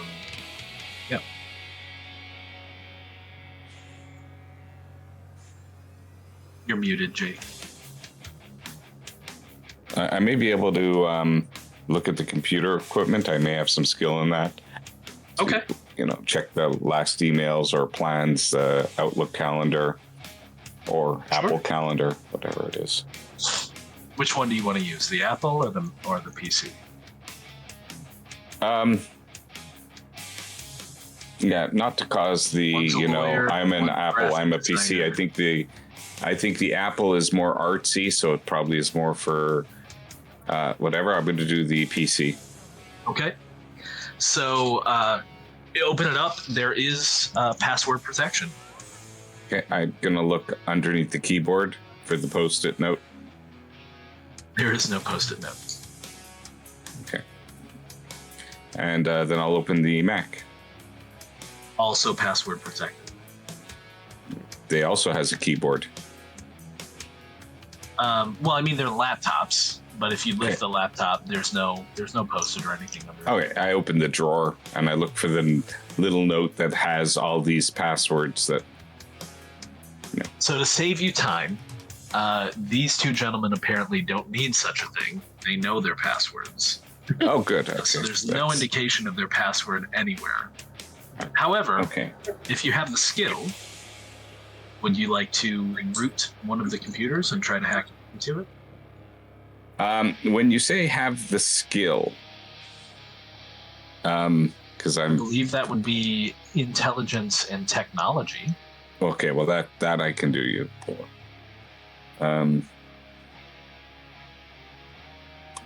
Okay. Don't forget your rage die. Yeah.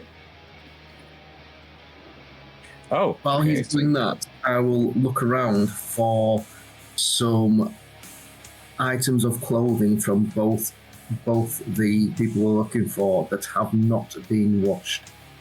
Have not been washed. Okay, yeah, that's easy to find. There's plenty of clothing in their wardrobe.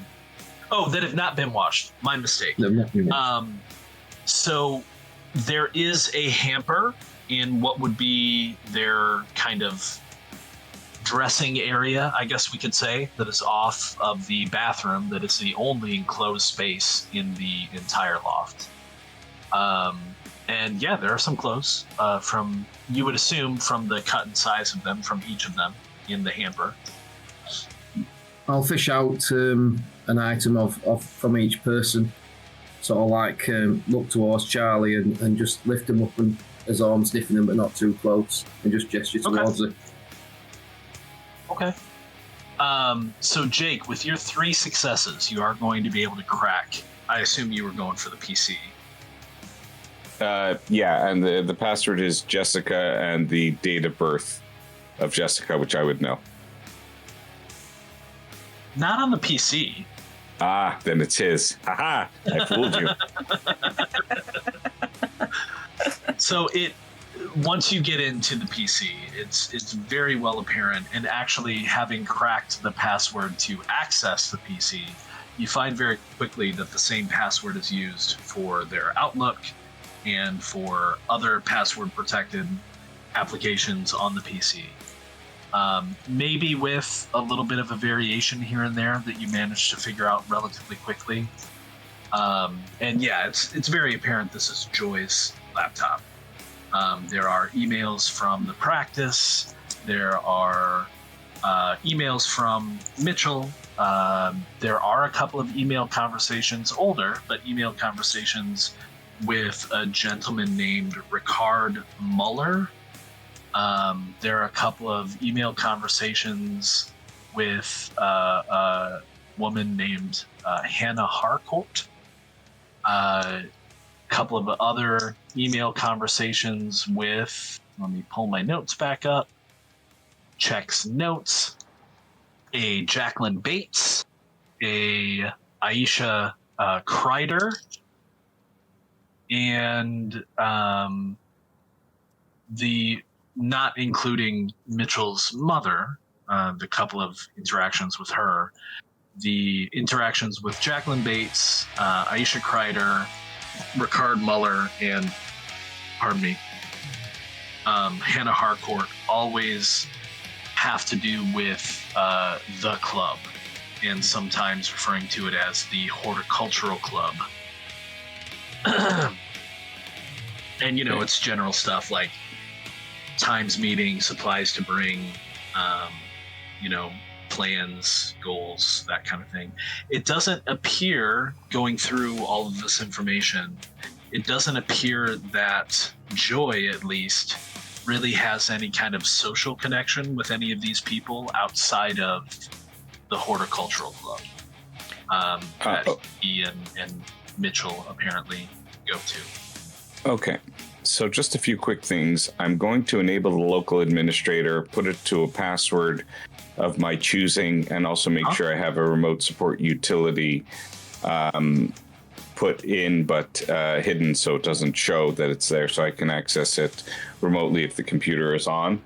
Okay. The other thing that I'd like to check is that if any email went out within the past 3 days, now that I opened the computer and logged in with Outlook, it would synchronize from Cloud to Outlook. So I should see if there's any email that's in the sent items that's newer than 3 days ago. I see. No, there is not. This is not a good sign, guys. No emails sent in the past 3 days. That means... And he is a prolific email-like person, and in fact, some of the email contacts he has received in the past 3 days appear to be about cases that he's supposed to be engaged with this practice in Colorado Springs. This guy is always he emailed a smiley face to somebody as a response. He emails everything. He uses it like text messages and nothing for 3 days. So I'll let you grapple with that. Longi, you've found the individual pieces of clothing. You assume from cut and size and style that you have one piece from Mitchell and one piece from Joy. What would you like to do with these? My thought process is potentially shifting into wolf form to track them via scent. However, I was gesturing to Lenexia because I think she might be better at that kind of thing than me. Okay. Yeah. What do you think? So I don't fully understand how the lupus works. So the lupus form, is that my werewolf form, looking like a dog? No. No. So right. No, it's just wolf form. You have 5 forms. 2 of them are considered to be normal or natural forms, and that is your homid form, which is human. Yeah. Human, and lupus, which is wolf. So you are in those forms. You're either fully human or fully wolf. In wolf form, much like with human form, you can't regenerate. You can't use most gifts. You don't take any additional damage from silver. Which silver is a problem for werewolves in their more supernatural forms. You do, however, gain a bonus to survival and stealth rolls in lupus form, and survival is used to track, so that can be beneficial. To take either homid or lupus form is free, essentially. It doesn't cost you anything. You can just say, I'm shifting into this form. It does take a bit of time, but otherwise it's free. Okay. And after I get done with this description, we'll take another break here if you want to prep that, Tony, because it's about time. The other 3 forms are your supernatural forms. Glabro is like Wolfman, Hispo is Dire Wolf, and Krynos is your war form. That is the more modern depiction of the werewolf that is like 9 feet tall, big soldiers, pine head, huge claws, dog soldiers, exactly. Yeah. Okay. Glabro is more like the movie monster Wolfman. So you're a little bit bigger and chunkier, a little hairier. You still pass for human though.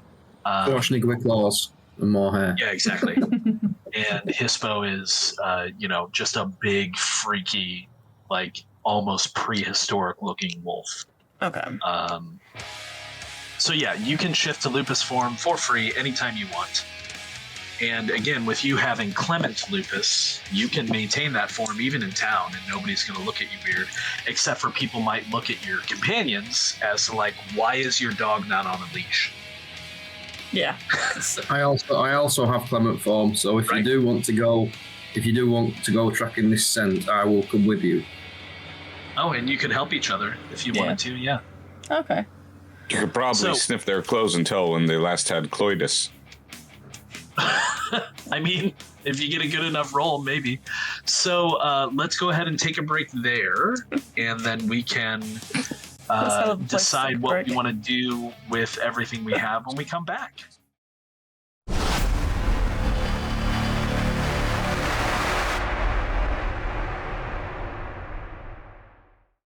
So, apparently, our players decided to have a quick chat after I disappeared for our short break. So, what was the decision? What are we going to do?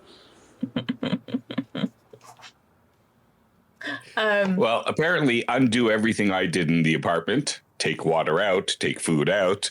I don't think he's undoing that. He's just getting rid of the notes. Okay, yeah. That's fine. I don't think anybody is upset with taking care of the cats. No. I think we just mentioned that the Yeah, one more thing. I shoot the cats before I leave. Oh. That's going to get our channel canceled, Jay. I know, that's right. by me, I would do it. I would cancel it. Right. Tony's just like, okay, we're done. This is over. Exactly. I don't have a cat next to me to show you to make you feel guilty, but you know. But yeah, we were just talking about like I said before, about the lupus forms that Longy was like gesturing to Charlie to pick up the scent from the clothes, to be able to follow them wherever they've wandered out to, which I think is a really good idea. Okay. Won't do it like right now. I think it's just suggest what I would like to do for everyone. I would like to give you all the opportunity before we make decisions about shifting into lupus form in this apartment. I would like to give everybody the opportunity to make an intelligence and awareness test. You can take half if you want to. If you decide to take half, tell me how many successes you will get. Again, taking half means you take whatever your roll would be. So let's say your intelligence is 2 and your your awareness is 3. That's 5 dice. If you take half, that means you're going to have 2 successes because we're going to round down. Or you can roll. It's up to you. I'll just take half for 2 successes. 2 successes, okay. I'll roll it. I wouldn't Okay. roll it. So it's 4 intelligence. You were saying that.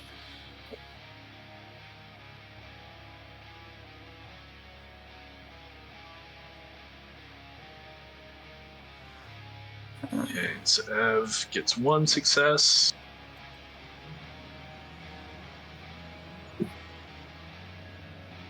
Alexia gets 3. That's good.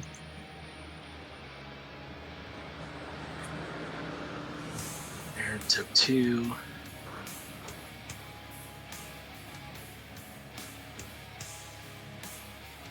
Fenton. Wow.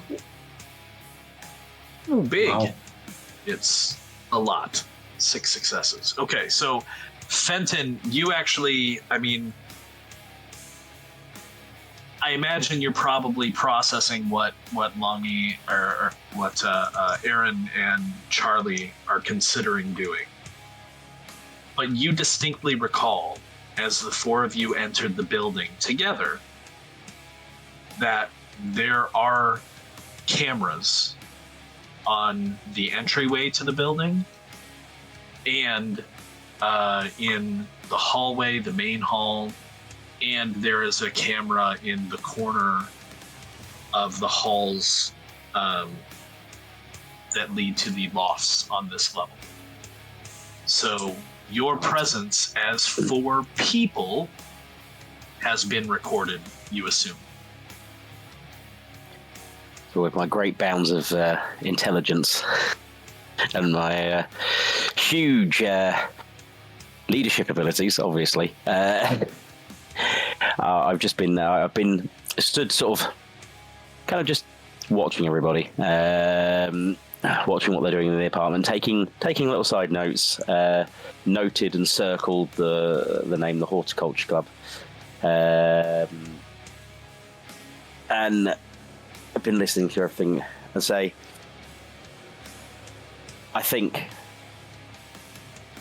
shifting form to try and track the sense, although a great idea at this stage to try and give us a lead, doing it in the middle of a building that we entered as people and having clocked some cameras at multiple points may be a fool's errand, considering we're on the 4th story and need to exit this building, and 4 wolves walking through would probably cause some alarm, certainly to the candlery and the haberdasher downstairs, if nothing else.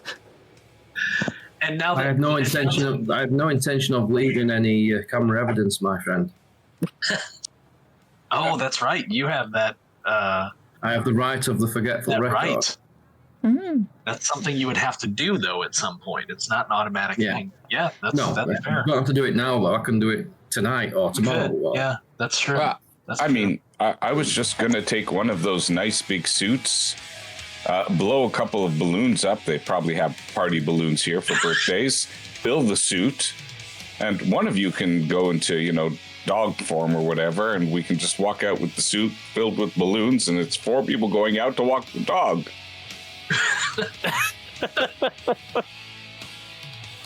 We can just walk out and change outside. It's not a problem. Not the first time we've done something like that. Is it not? Have you guys cameras anyway? filled a suit with balloons before? That's hilarious. Okay, so is there anything else you wanted to do here before you decide to go to a secondary location, potentially, to shift and track? Yes, I'm going to write a second secret note saying exactly the same thing I did on the first note. Okay. I mean, sorry. You do have an unlocked PC here if you wanted to look up anything. Is it a separate role for the other PC?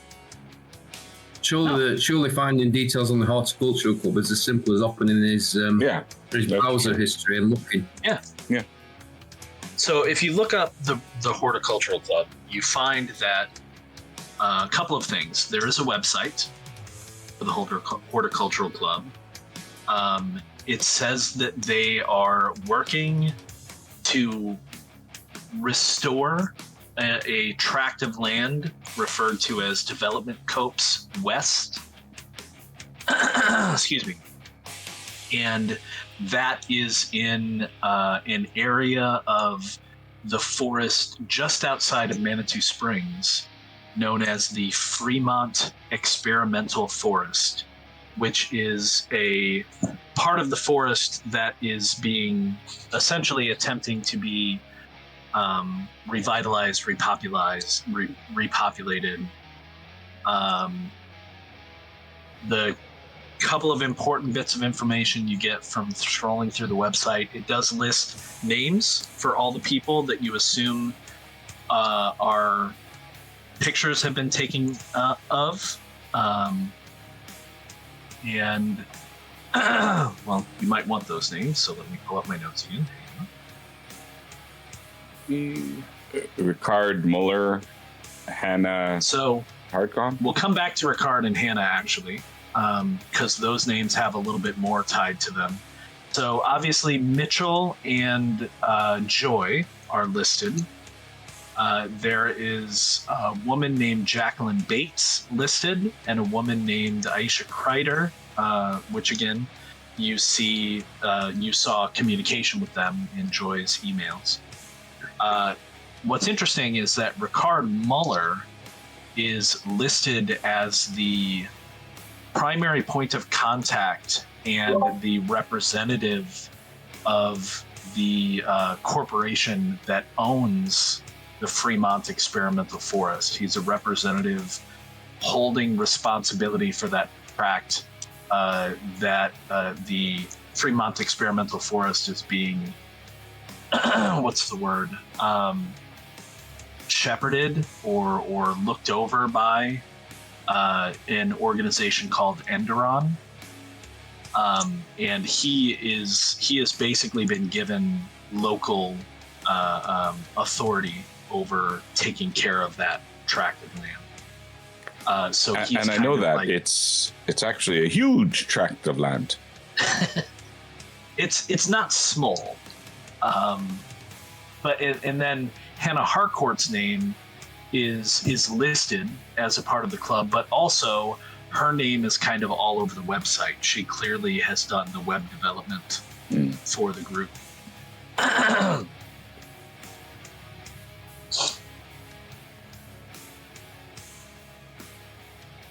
You want to go deeper into the cookies of the website or the coding of the website at all? I know Jake probably has the ability to do that. Yeah, I'll I'll just press Control-Shift-I and see any of the information. Sure.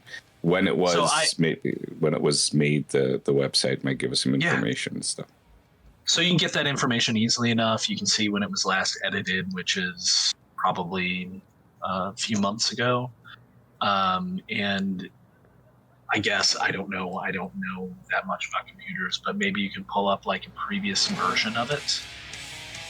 And there was an additional name listed as a member of the Horticultural Club, and in fact, from the way they're written about in the previous version of the page, maybe they were kind of the head, the leader, a woman by the name of Birgit, Birgit.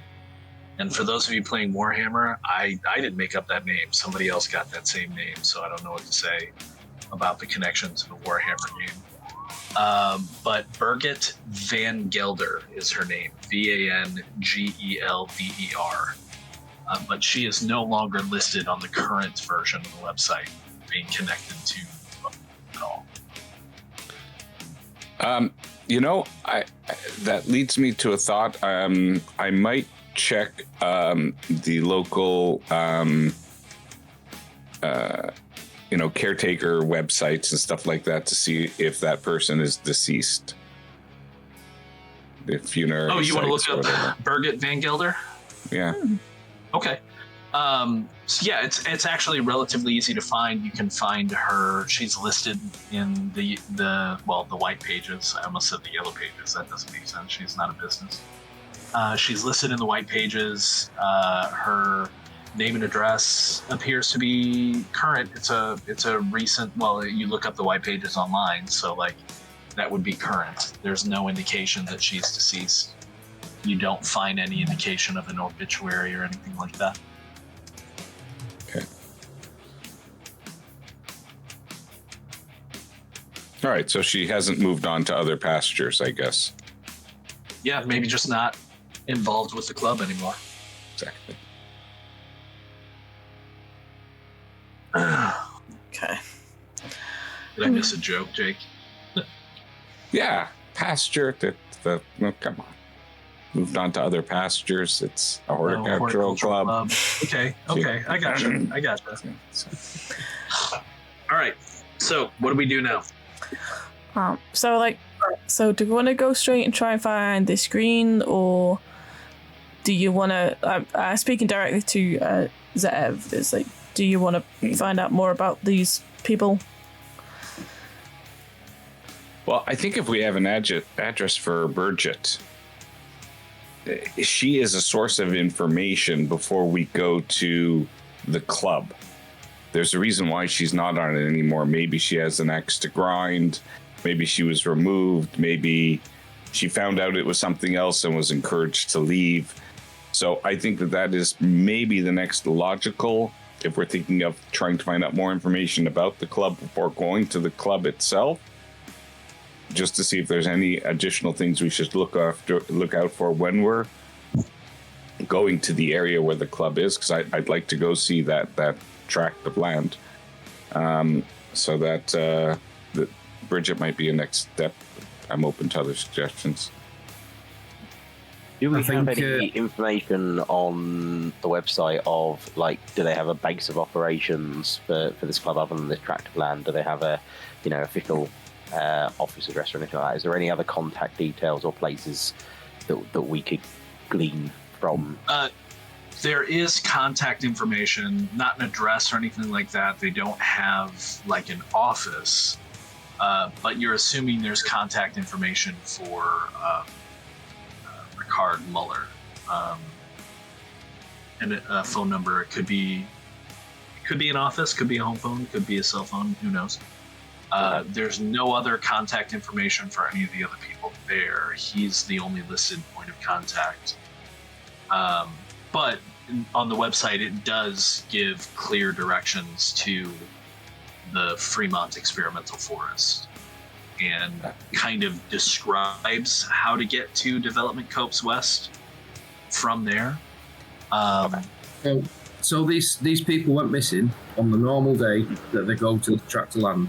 Yeah, they're not being contacted ever since. Every fibre of my being says we need to get ourselves up there because that 37% is going down by the minute. We need to get up there, and from that point, if we don't find them, we can track them by scent from there, perhaps. But every fibre of my being is saying get up there. Now, if we want to look at some other things in tandem with that, that's fine. We can split up, I would say. But I think time is of the essence. Yeah, I'm wondering, and that's a good point that I didn't think of. So that's probably the thing to do. But I'm also wondering if we don't try to contact this Ricardo Montalban guy and try to join the club and see if it's as easy as I'd like to get some more information about the club. You know, we found out about you. You know, we're big horticultural fans. Not all of us, obviously, just one or two of us. I mean, it might be good depending upon. Sorry, go ahead, Tom. So, well, it might be good to give him, definitely try and call him, because if he doesn't pick up the phone, then maybe it's the club. Maybe something happened while they were all up there. He'll pick up the phone if we call from the phone in this apartment.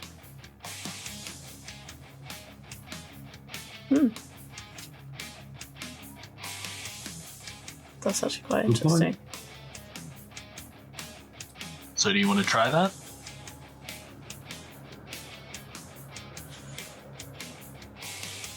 I'm going to let smarter people than me decide if we're doing that. I mean, I think if we call from this apartment, it might give it away that we're on, you know, that people are looking into where Joy and Mitchell are. Maybe calling from the apartment phone isn't our best strategy. I think, however, myself and Zev can make routes into trying to contact Ricard whilst Lenexia and Aaron head off and maybe transform and start tracking the scent. So we're actively tracking both avenues of investigation. You see, I knew it was smart to not let the person whose idea was to leave a note in this place make that decision. It's on the right track. Maybe Aaron can knock over one of the cat trees on the way out just to make it look like no one else has been here. Okay, so we're wanting to split up, which I'm fine with. I have no problems with. I need to be clear, who's going where and how. So the forest, the Fremont Experimental Forest, is a significant distance into the mountains. Relatively simple to get to if you are of the four-legged variety, traveling at pace, but also easy to drive to. However, if you go by car, you're going to have to basically go through a main entrance. The whole area is held by what appears to be some kind of corporation. I don't know if you do any research into Enderon, but a very surface level research tells you that they are a corporation that has their fingers in a lot of pies, but they do seem to be engaged in like environmentalism and using carbon footprints and helping with restoration and things like that. So you're going to have to, if you go by car, you're going to have to go in the front way, essentially. If you go by wolf, I guess we can say, you might be able to find, knowing where it is, you should be able to find your way there by taking back trails, essentially. If some of you want to try and contact Ricard and Birgit and potentially Hannah Harcourt or any of the other people, which you should be able to look up relatively easy, we can do that as well. So, yeah, what do you want to do? I think Zetev's got the technological ability. I think myself as Fenton has got the intelligence and persuasion to track these people down and get some information, hopefully, out of them. I think Aaron and Alexia have definitely got the skills to enter by wolf, as we say, through the back passages, maybe not raise as much attention to what we're doing rather than going by car. So I think it was Evan and myself and Sventon take the car, and we'll go start making sort of roads into who these people are and finding out some wider details. Okay. Yeah. So, go ahead. I think with that, we definitely want to set up a meet point.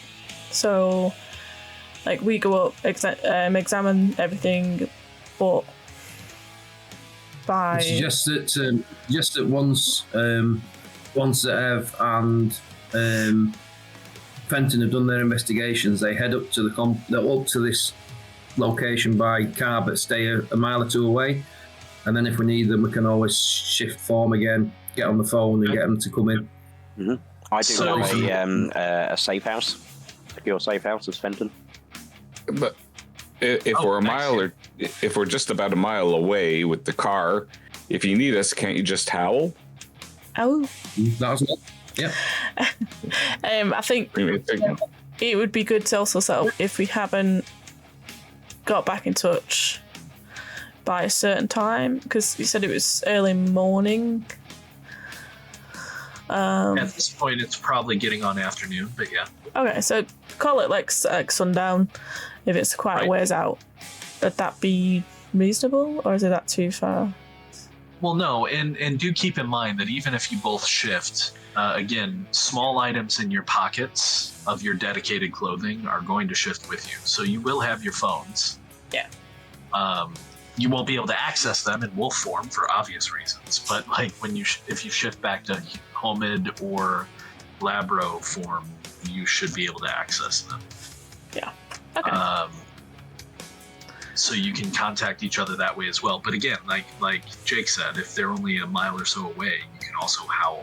And when you're in wolf form, you can't talk, but you can communicate with other werewolves and with wolves. So like, although it's not going to be, Shakespeare, if you howl and they can hear you, they will be able to get a basic message like, come now, we need you, or, something like that.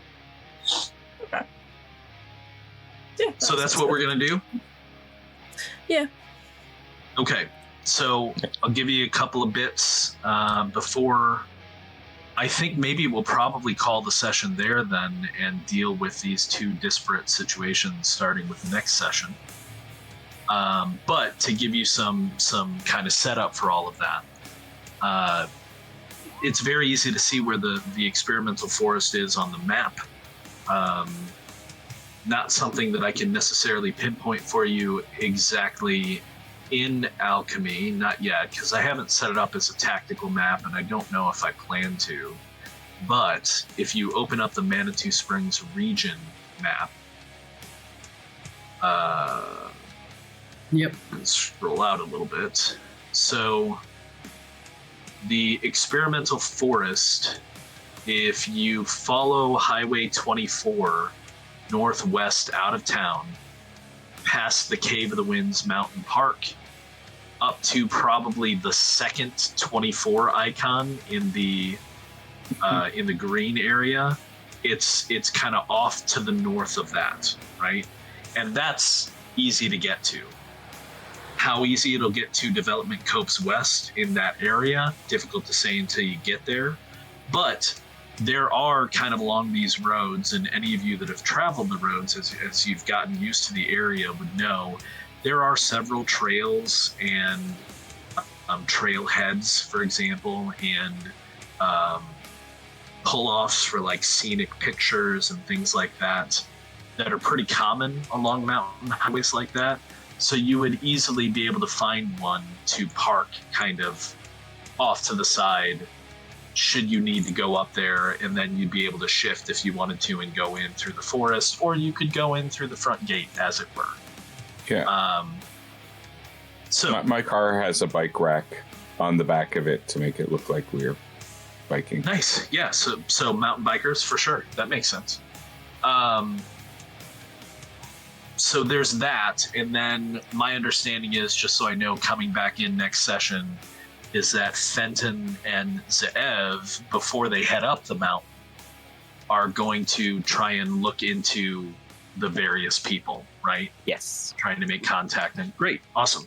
So probably what I'll do in between sessions is I will send Jake and Beza specifically, I'll send you the list of people that you have. You may already have them in your notes, but in our Werewolf channel, I will write down the list of people that you have names for that you can attempt to contact, and I'll let you decide who and how you are going to attempt to contact them. And then I think when we start next session, we'll start with Aaron and Lenexia with their travel into the woods to hopefully finding their way to the experimental forest and development Coast West. So all that's left for today then is experience, because wow, we're playing a long-term game and people are going to earn some experience. So we'll do that. Could I lay down that rite of forgetfulness? Well, that takes time, and that takes the whole pack. Okay. So No worries. if that's something that you guys are going to want to do,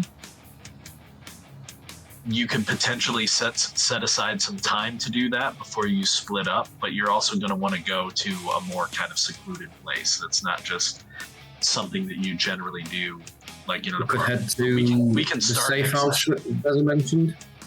I mean, if you think that your safe house would be appropriate for that kind of thing, I have no problem with that. You know, generally rites are done in like a cairn, but that's not the rule. You can do them wherever, and a safe house would be as good a place as any. So yeah, we can maybe start next session with that then, before you guys go into your heading out into the forest. Let me pull up experience though. 110. Now, this will also give you guys a chance to make sure that you know how to alter your bars. So if you go to your tracker and your experience bar, your trackers, I believe, are on the lower right-hand corner of the screen. Yeah. And experience should be at the bottom. You should just need to right-click on it, and it'll open up a slider for you to add experience. Yeah. Okay, so everybody gets 1 point of experience for participation. Ooh, participation award. Participation trophies. If you perform something remarkable during the session, the whole table's appreciation of the character doing or saying a certain thing. Did we say anybody earned that? Oh, It's not remarkable, but you know, other than that. Aaron for like sniffing dirty laundry. That idea was incredible. I don't have a problem with that. Also, you did get that like full success on 6 dice Yeah, Yeah. that was for pretty good. trying to help Lenexia. Okay, Okay, so I'll give Aaron a point for that. in like 30 years of role playing, never have I heard I go to check their dirty laundry basket. You gotta think like a wolf, man.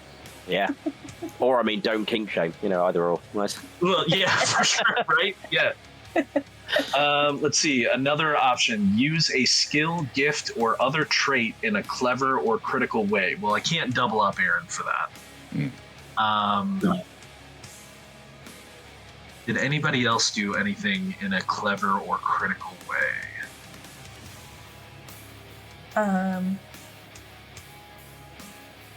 don't know. I noted the cameras, Zev hacked the I computer. think the way that the way that Jake were making his way around the computers, and yeah, describing how he worked his way through it, weren't just like the skills. He quite meticulous in how he did it. And actually looking for passwords rather than just going straight into hacking, even though there weren't any. Yeah, okay. I'll give Jake a point for that, for sure. Thank you. Okay, now for this one, I got to hit each of you. So we'll start based on my video screens. Beza, we'll start with you because you're at the top. Tell me something important your character learned this session. Important we learned this session. I think probably one of the most important things, obviously the name of the horticulture shop and where they were, but I think the Birgit Van Gelder not being on the website anymore, and that this Richard Mueller person being the primary contact and rep for this experimental forest is probably one of the key bits of information we've really got out of all of this. Okay. Jake, tell me something important your character has learned this session. Go ahead and take another point, Beza.